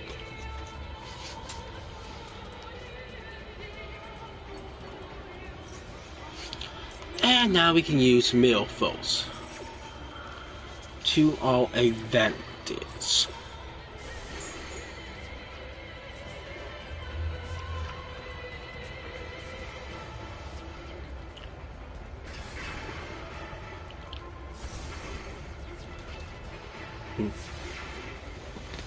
You think that can stop us?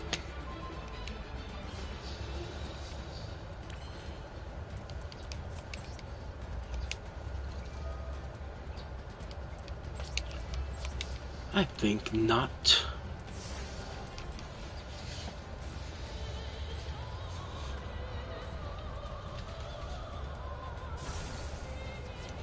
See, they can't. The reason why they're destroying the key is because without putting the keys on the field, they cannot do what is freaking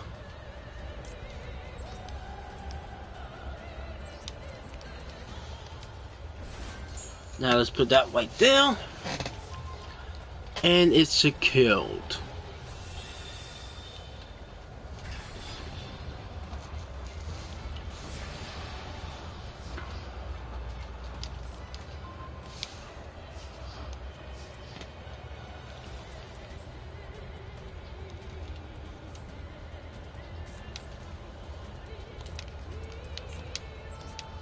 Let's change this up to attack precision and take out that spoo sky.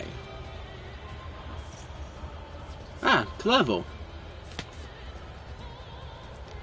But I won't be replaying the attack.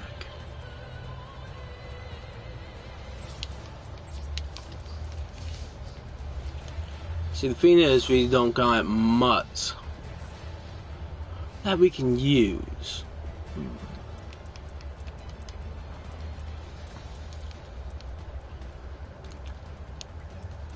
And because of that,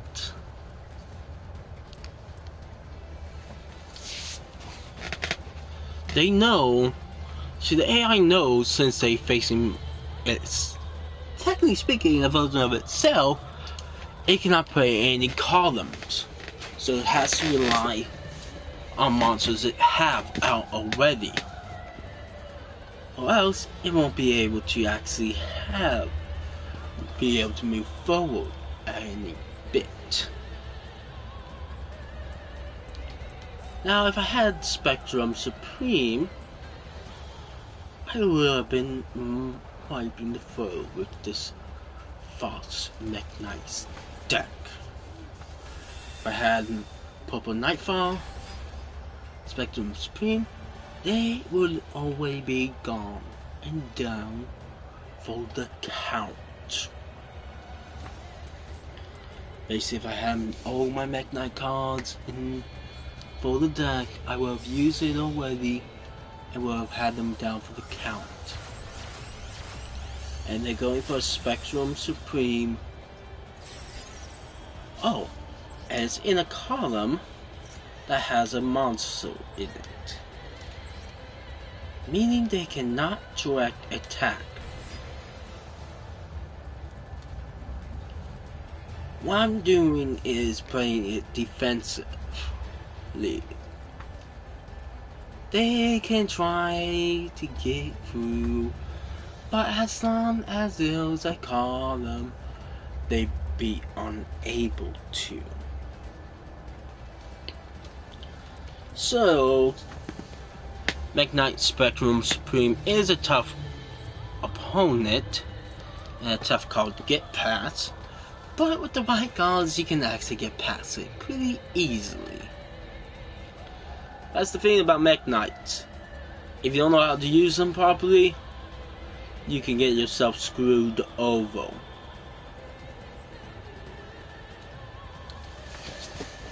And unlucky for wounds of the mechanical world, I know how to use Mekk-Knights.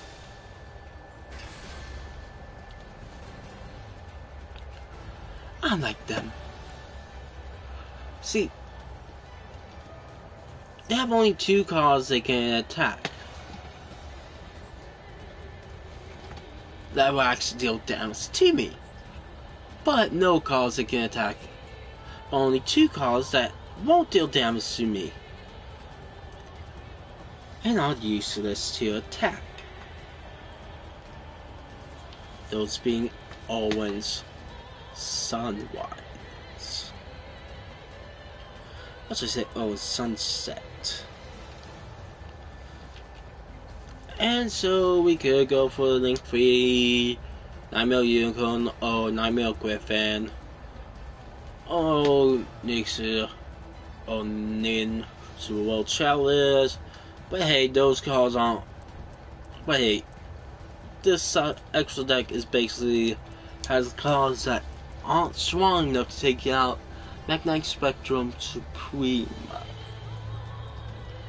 I said, no, that card's my baby. As when I said that, I mean that card's my ace monster.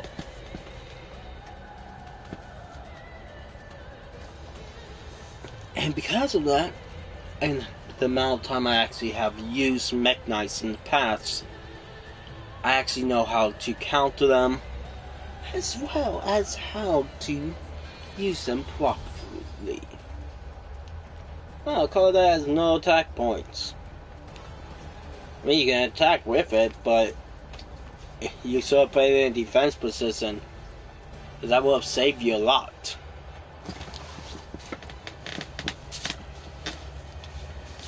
Mainly because if it was in defense position, any cards I were to use against you won't be able to get past that shield of defense points, since it's 3,000 defense points.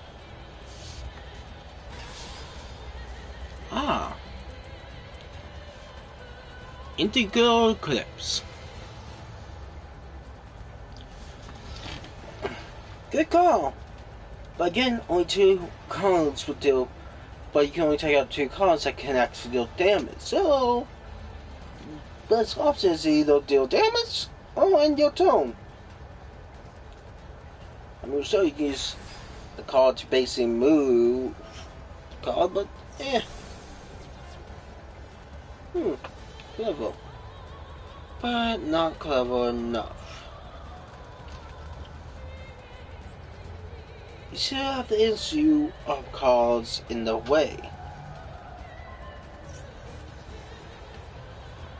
Again, not clever enough. Cards in the way. You won't be able to attack.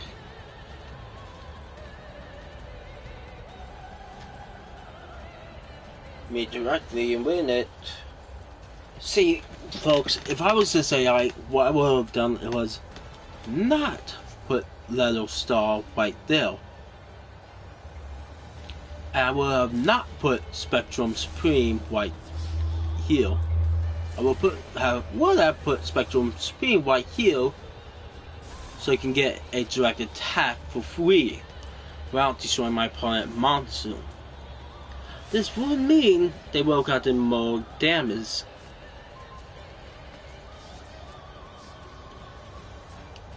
Which would have been more helpful to them. Now, they can't do nothing because the field will legacy key.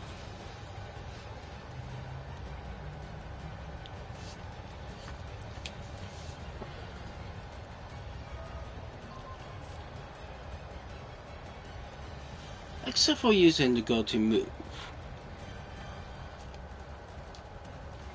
But hey, World Legacy cards are basically tricky because basically it could be either a very good hand or a very bad hand. So I'd actually make a note of I didn't get the ritual card I needed in my hand. So let's try again with this deck, see how far we can get.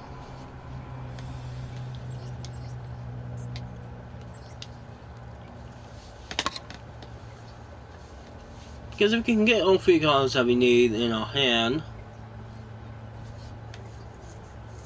and we're not going first, then yeah, we can actually get through this. Ooh, a card we need. Damn, Marie. Let's end.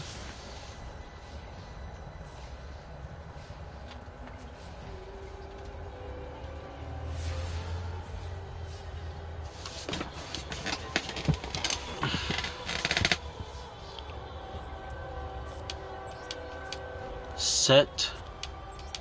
Special summon you. Face up attack position. Activate you. Move you. Not yet, memory. Over there. Special summon. Face down position.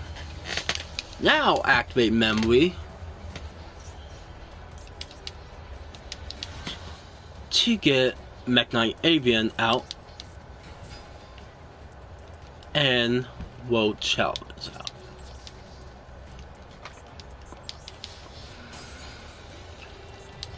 Deal about 2400 points of damage. A wham goes to my hand. Our defense is good, except for me putting crowned by the World Challenge in face of attack precision, but we can use this. Well, like we're supposed to increase indoor gold quips. Activate this card to move our sunset to right here.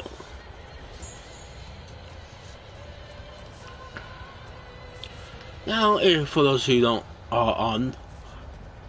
know what Whisper, well, like Whisper's do, it's basically no gay spell cards. And the only way to get rid of it is with a spell card. But my next turn, ooh, clever.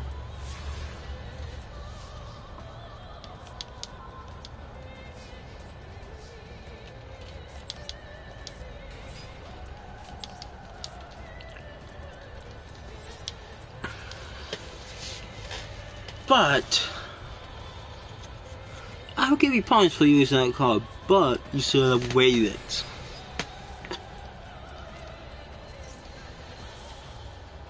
Because if you waited, you could have basically gotten through much more easier.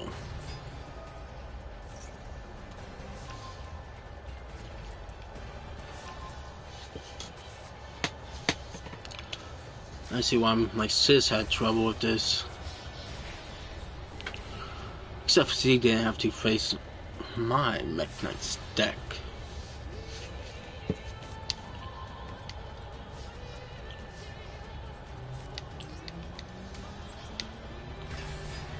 That column will now basically be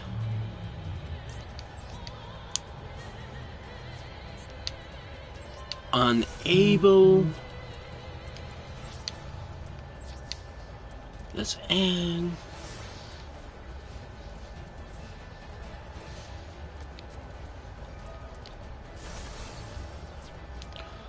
Okay.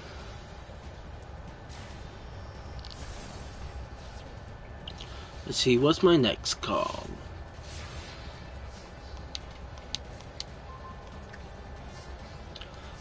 Awaken.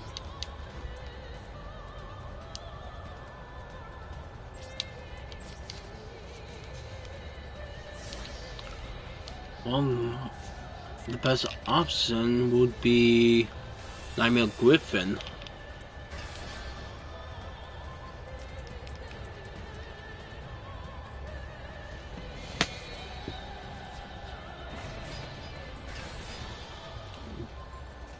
But I can't get that out because, again, monsters you control.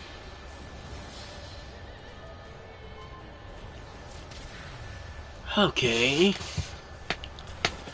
Maybe this deck isn't that great.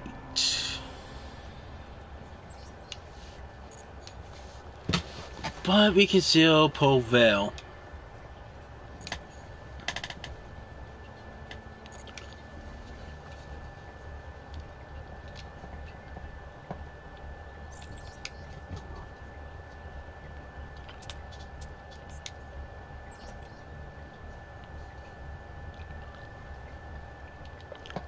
Let's see here. Well, the main part we're gonna have to fix is, well, links.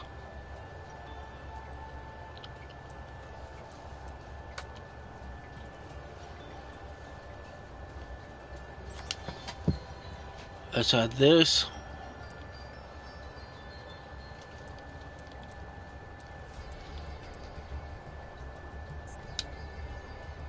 And let's see here. I mean, so we could probably place. Actually, we could probably have some world child, like some world cards. Let's see. Like maybe. Wait.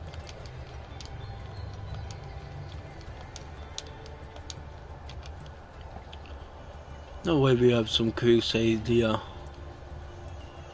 Okay, we do, but we don't have the like every crusader card. We even can't turn this from a Mech Knight deck to a crusader deck. Okay then. Let's see here. Cards that we're gonna need.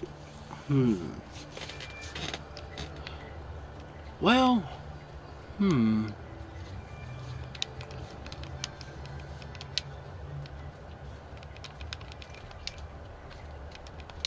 World Legacy, let's see what we have.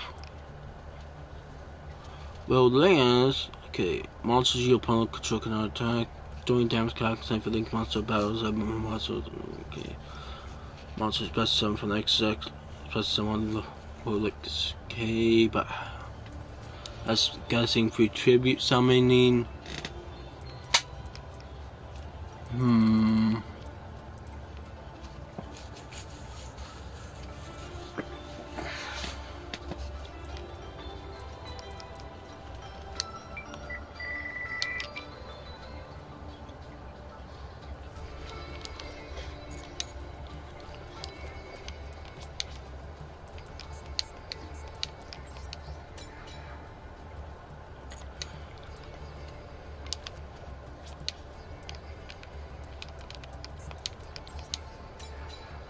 Well, we gonna need the cards.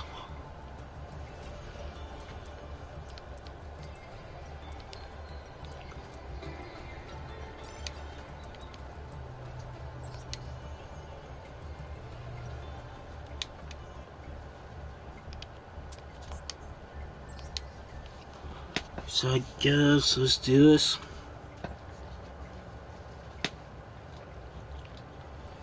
So we're gonna need about 30, 60,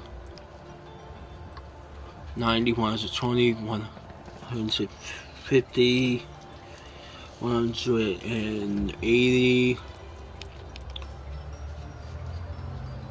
210, 240. This does mean some decks be pushed back.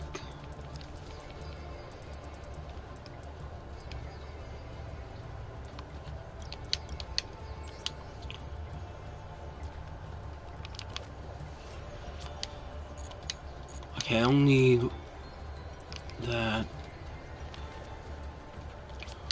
Black Dragon Ninja.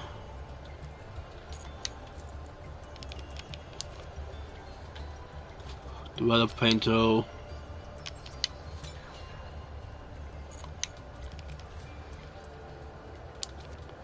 Count this Bouncer. Karaoke. Moo Sandman.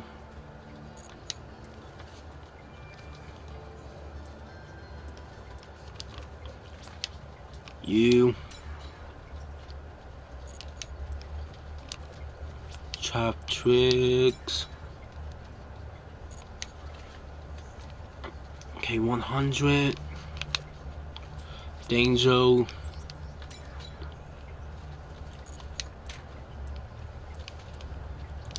Sorry, Rose.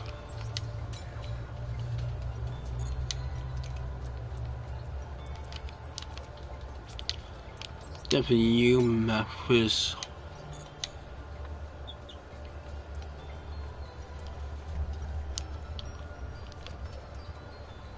Sully's Filter Black. Dragon. Let's focus on the assaults.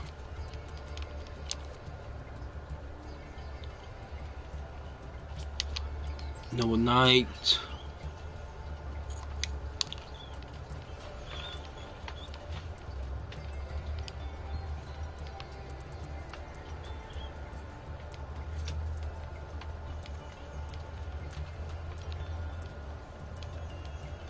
I went through a lot of it.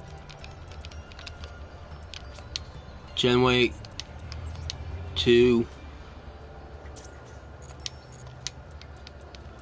Main decks completed. Generate 3.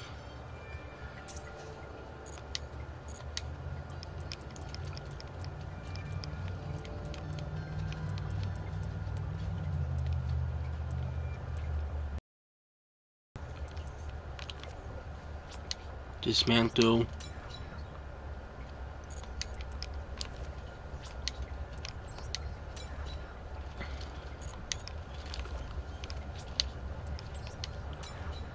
Heck, even if I copy this... Wait. No, not well.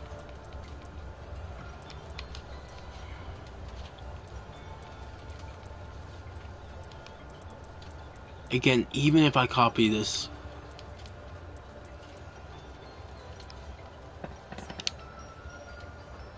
I would basically have to do this.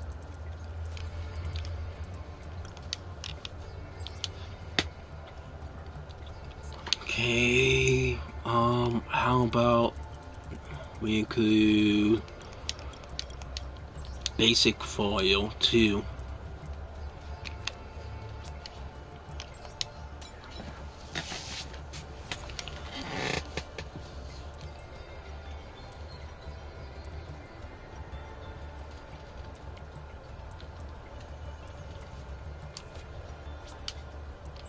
These records are basically getting pushed back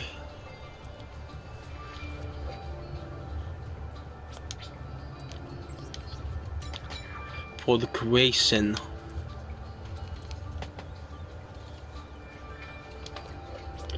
of our World Legacy deck, of our Mech Knights deck.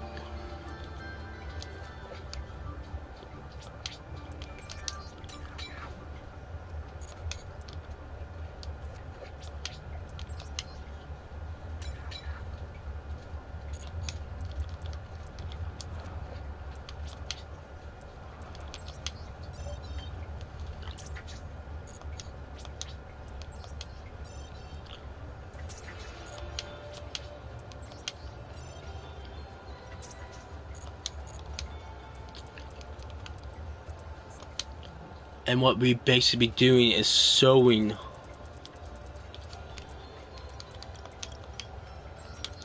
that Mech Knights deck that they are not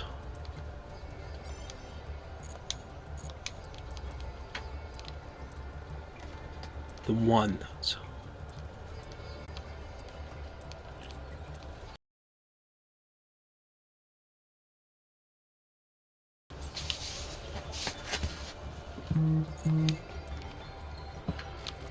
To mess with us.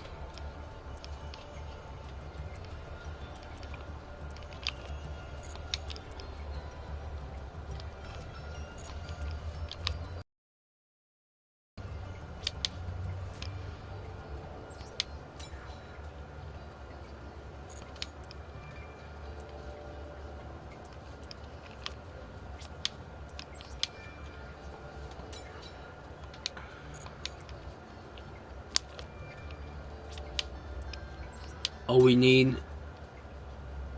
is 90.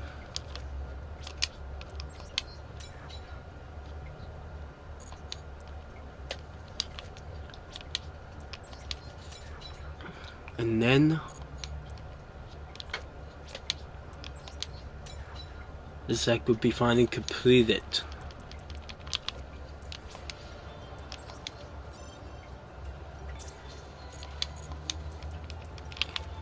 And we can finally show them who is the superior Mech Knight player. The AI,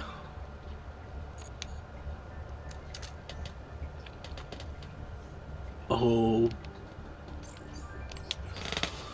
the player.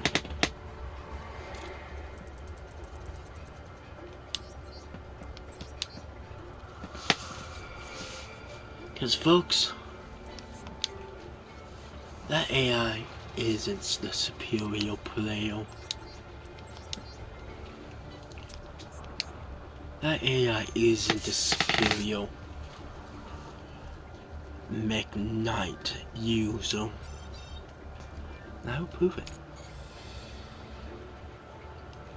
My deck is completed, and I will prove it. So we'll be going close to 3 hours. But hey, it'd be worth it.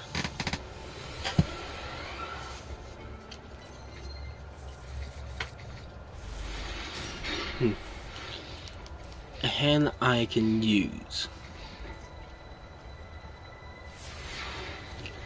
My turn comes.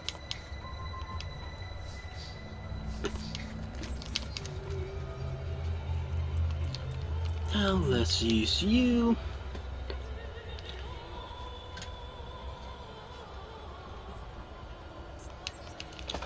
For 3 draw.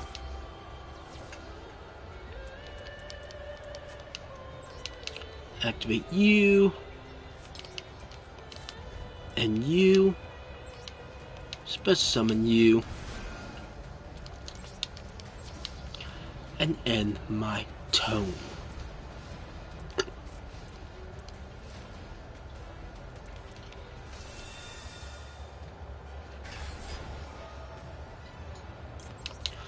Activate you.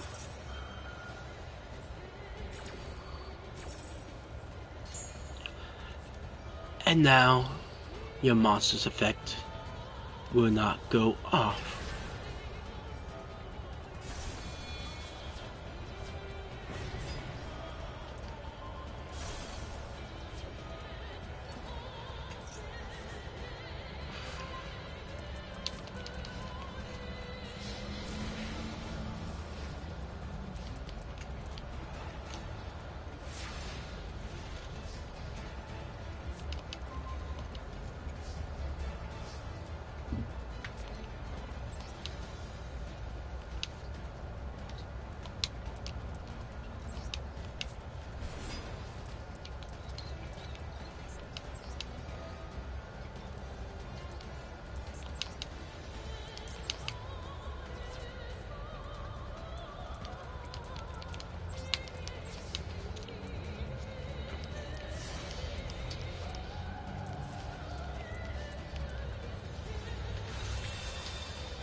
Okay, we might get a Pacific screen because the notification that the internet quality might not be sufficient enough.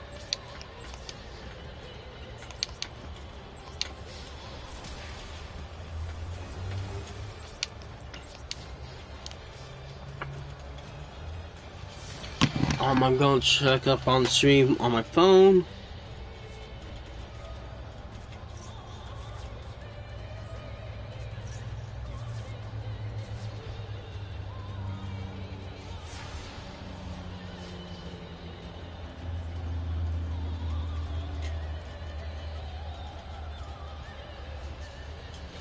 Okay, still going.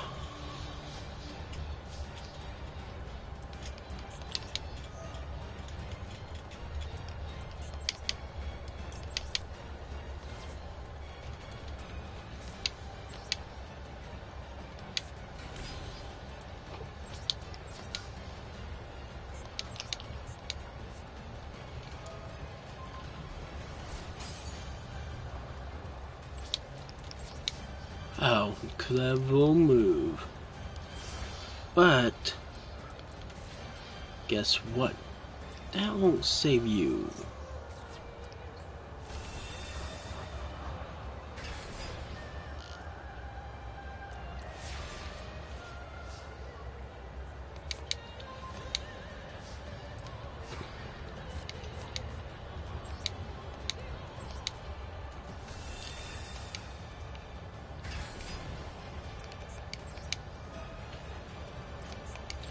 And by the way, you're supposed to sacrifice that card,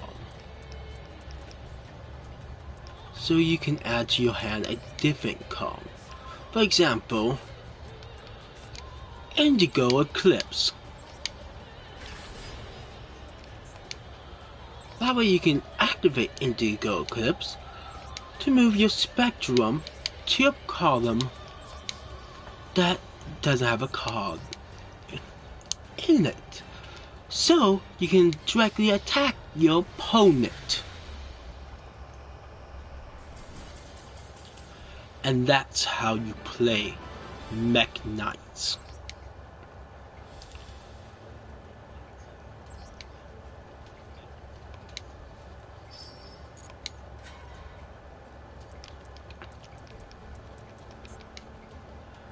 And let's unlock this. That way we have this side already. So to get that 200.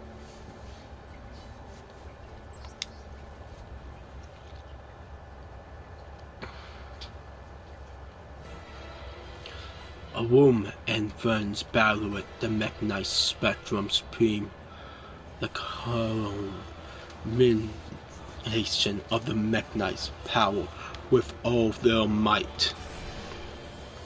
As the tide turned in the battle, Yugioh gathered the strength and put his all into one decisive strike of his spear. However, his attack was parried by the Mech Knight's Spectrum Supreme, opening a large hole in the wall. The already fragile wounds couldn't withstand the impact and began to collapse before dust settled, so as not to be noticed by the Mech Knight Spectrum Supreme. He directed a subtle glance towards Lee. Noticing his glance, Lee nodded slightly and slipped from the battlefield. She signaled all intentions to infiltrate the base alone and rescue IB. Lee flew furiously before finally arriving at IB.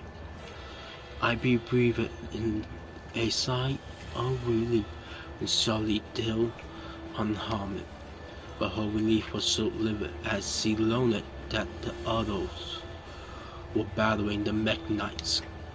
Maybe it was they who were won to battle the Mech Knights.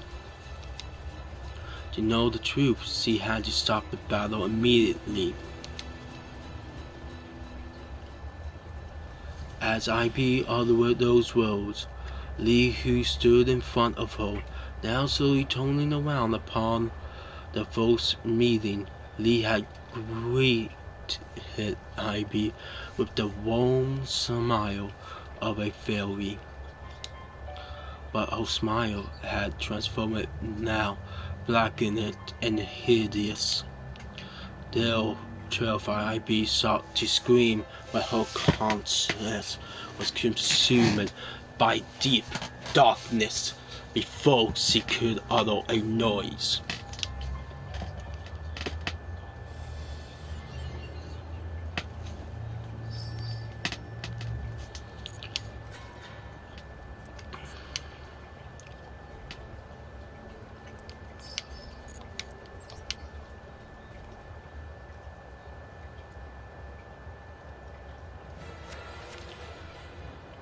Room and the others continued to battle.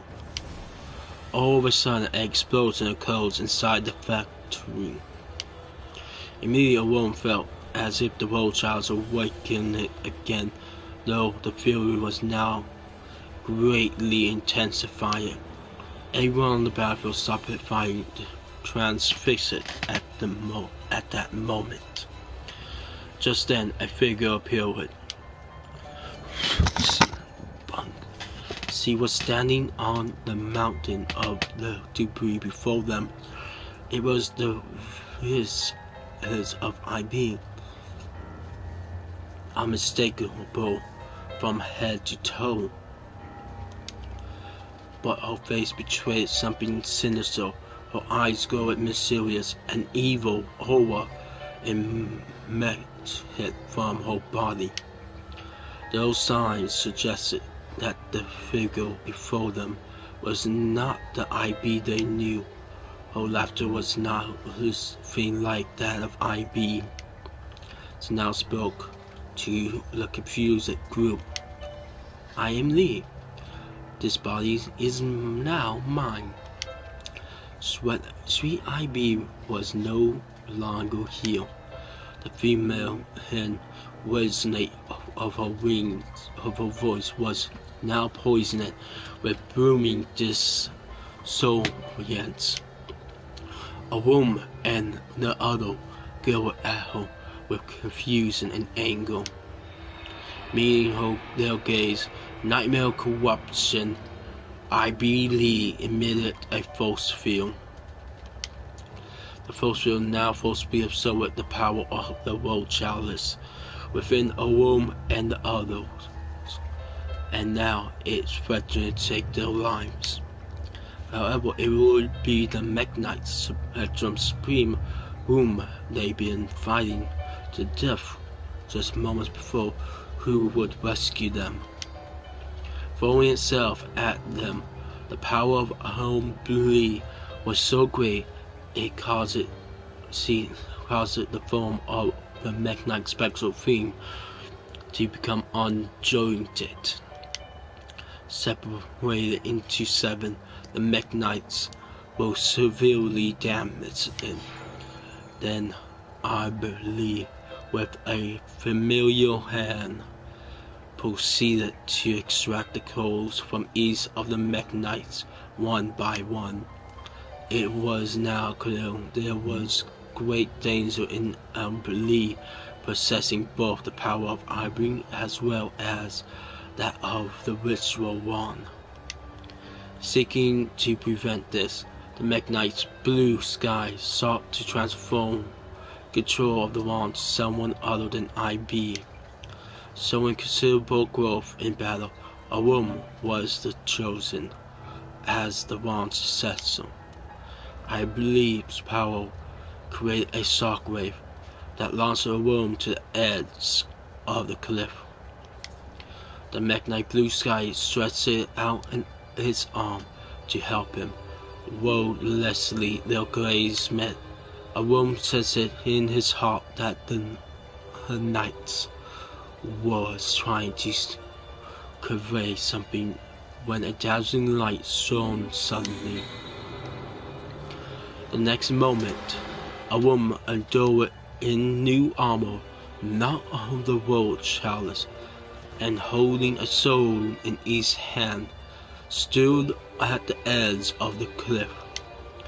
A magnate of Rome, Avram, successor to the Witcher one.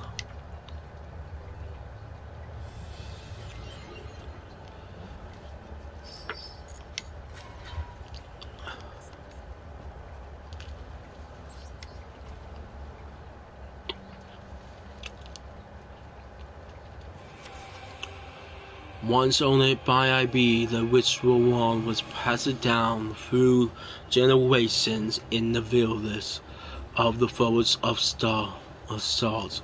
It was the key to fate of the stars, and it held the power to unlock the world legacies.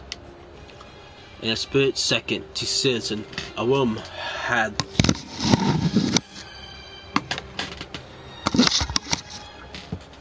been chosen to see the wand, not by the wand's controller IB, but by the Mech Knights. Then the succession of the key was split into two, just like its pale souls was. Knowing IB was seen inside of her, still possessed the key's power. IB Lee set off to gain possession of the worldlands before a whole woman could reach it. A woman chased after her, determined to stop her. However, in his path stood the nightmare beast, born from the power contained in the coals that Lee stole from the Mech Knights. A woman, having just received his new power, had to contend with the formidable strength of the 6 nightmare beasts. Now Yugioh, who was it to a woman's side along with Indok, said to him, "We hold them back.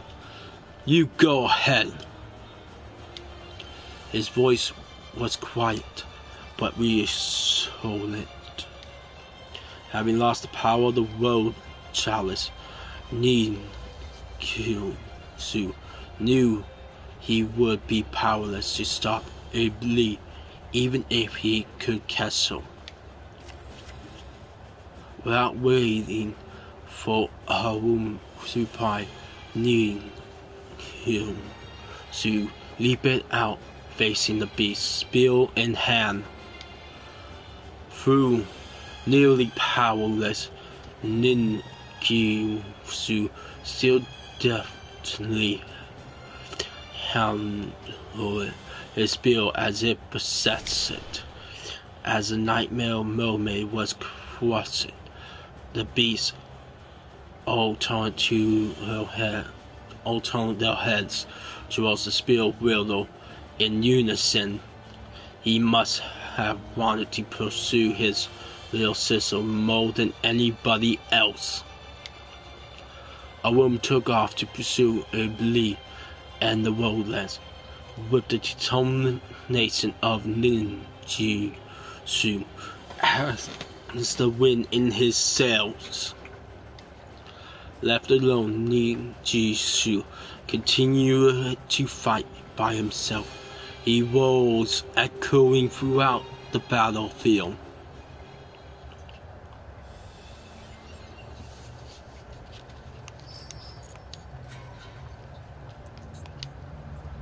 One more duel, and this will actually be seeing if we can actually see if we can get the freaking game to freeze up for a while.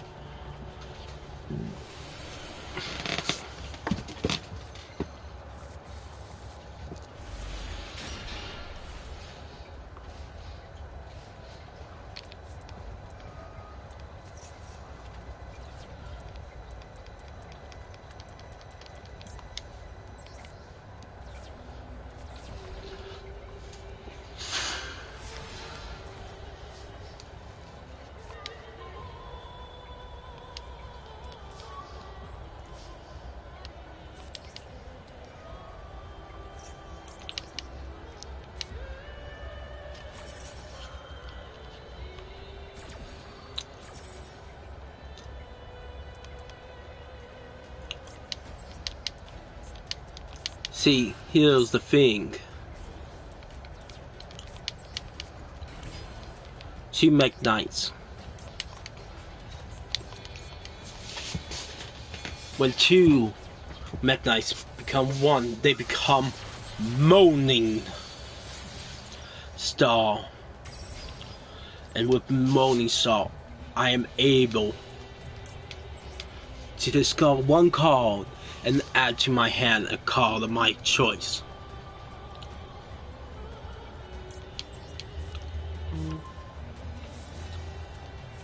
And with this card, I shall bring forth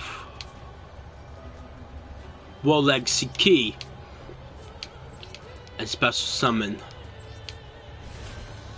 Owen's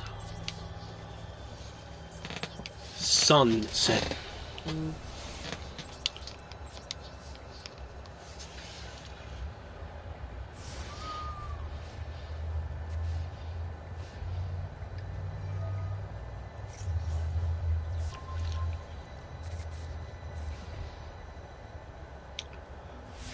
With their traps.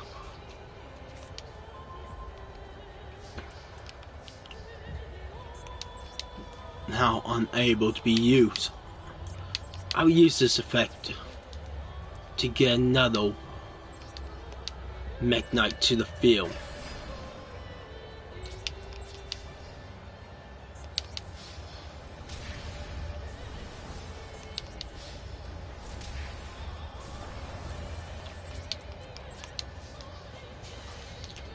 Their traps, except for in this column, and this are now unable to be used.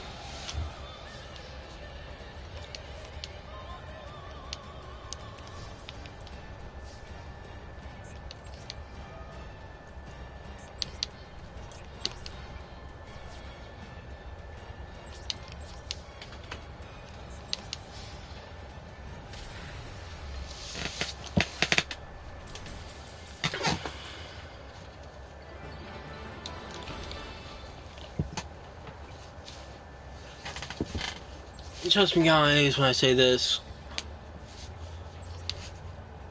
I am finally glad to have my Meknight deck completed, because now the game becomes much more easier. A room rushed to the base of the Worldlands, but it was too late.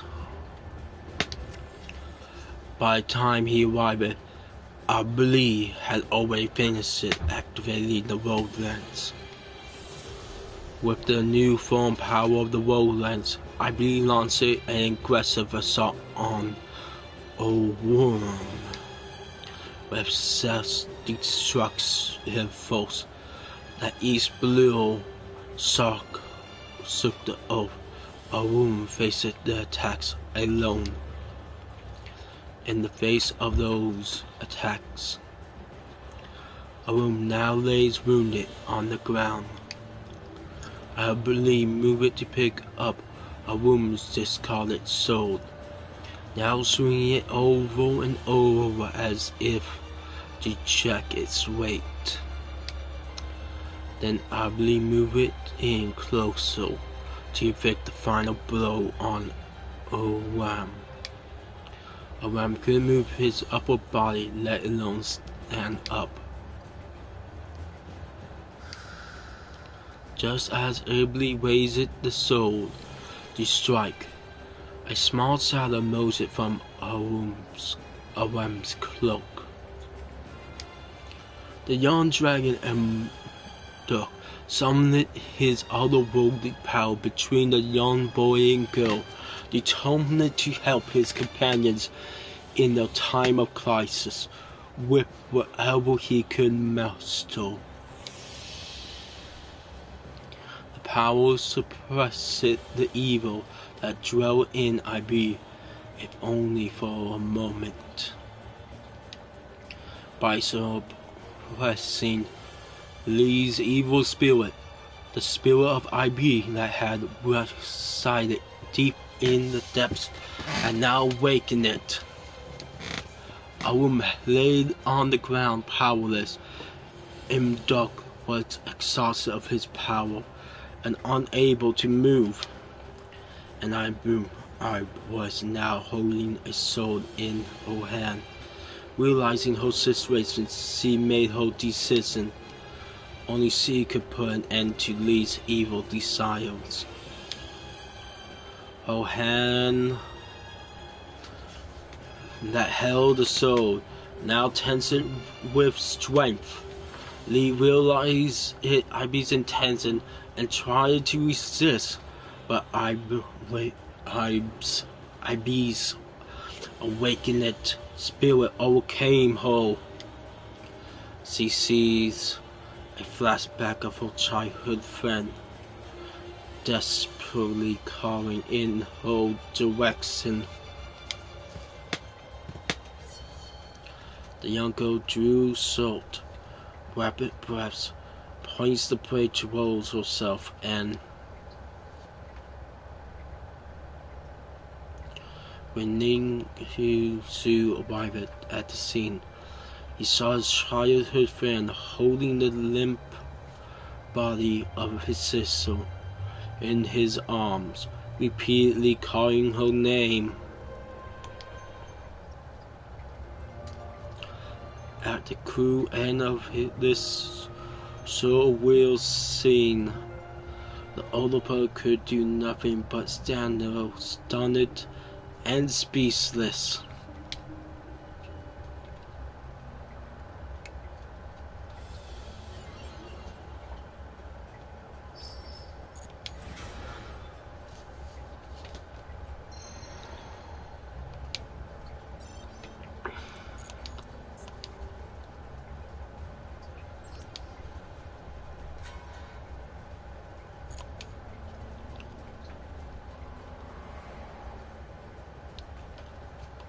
And guys, that's how it ends. Thank you guys for coming out. Let's look at damage. First, chemical bonding.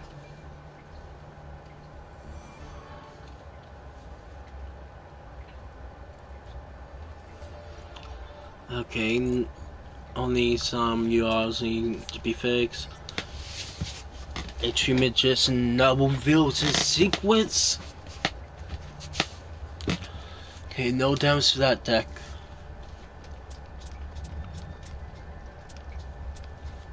Our white eyes.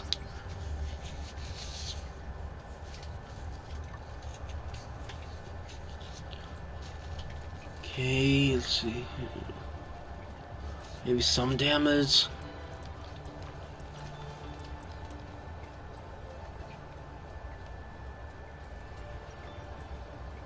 I think some, but I can't tell.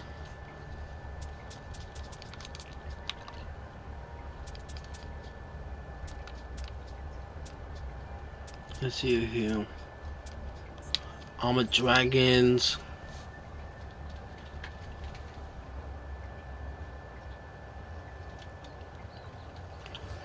Okay. Well, guys.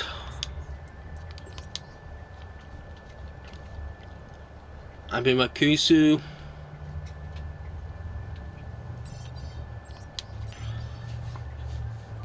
AKA Evil X Blaze. If you wish to watch me stream on Twitch, I am Wekusu Blaze on Twitch.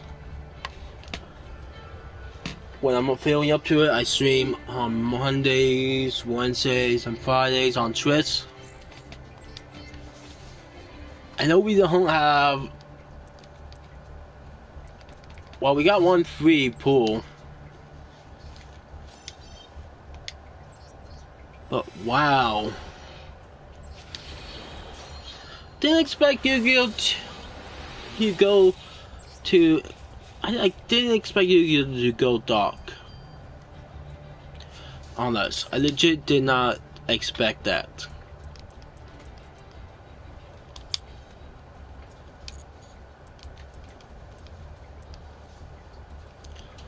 I did not expect it to go dark on us when it did. I legit did not expect that.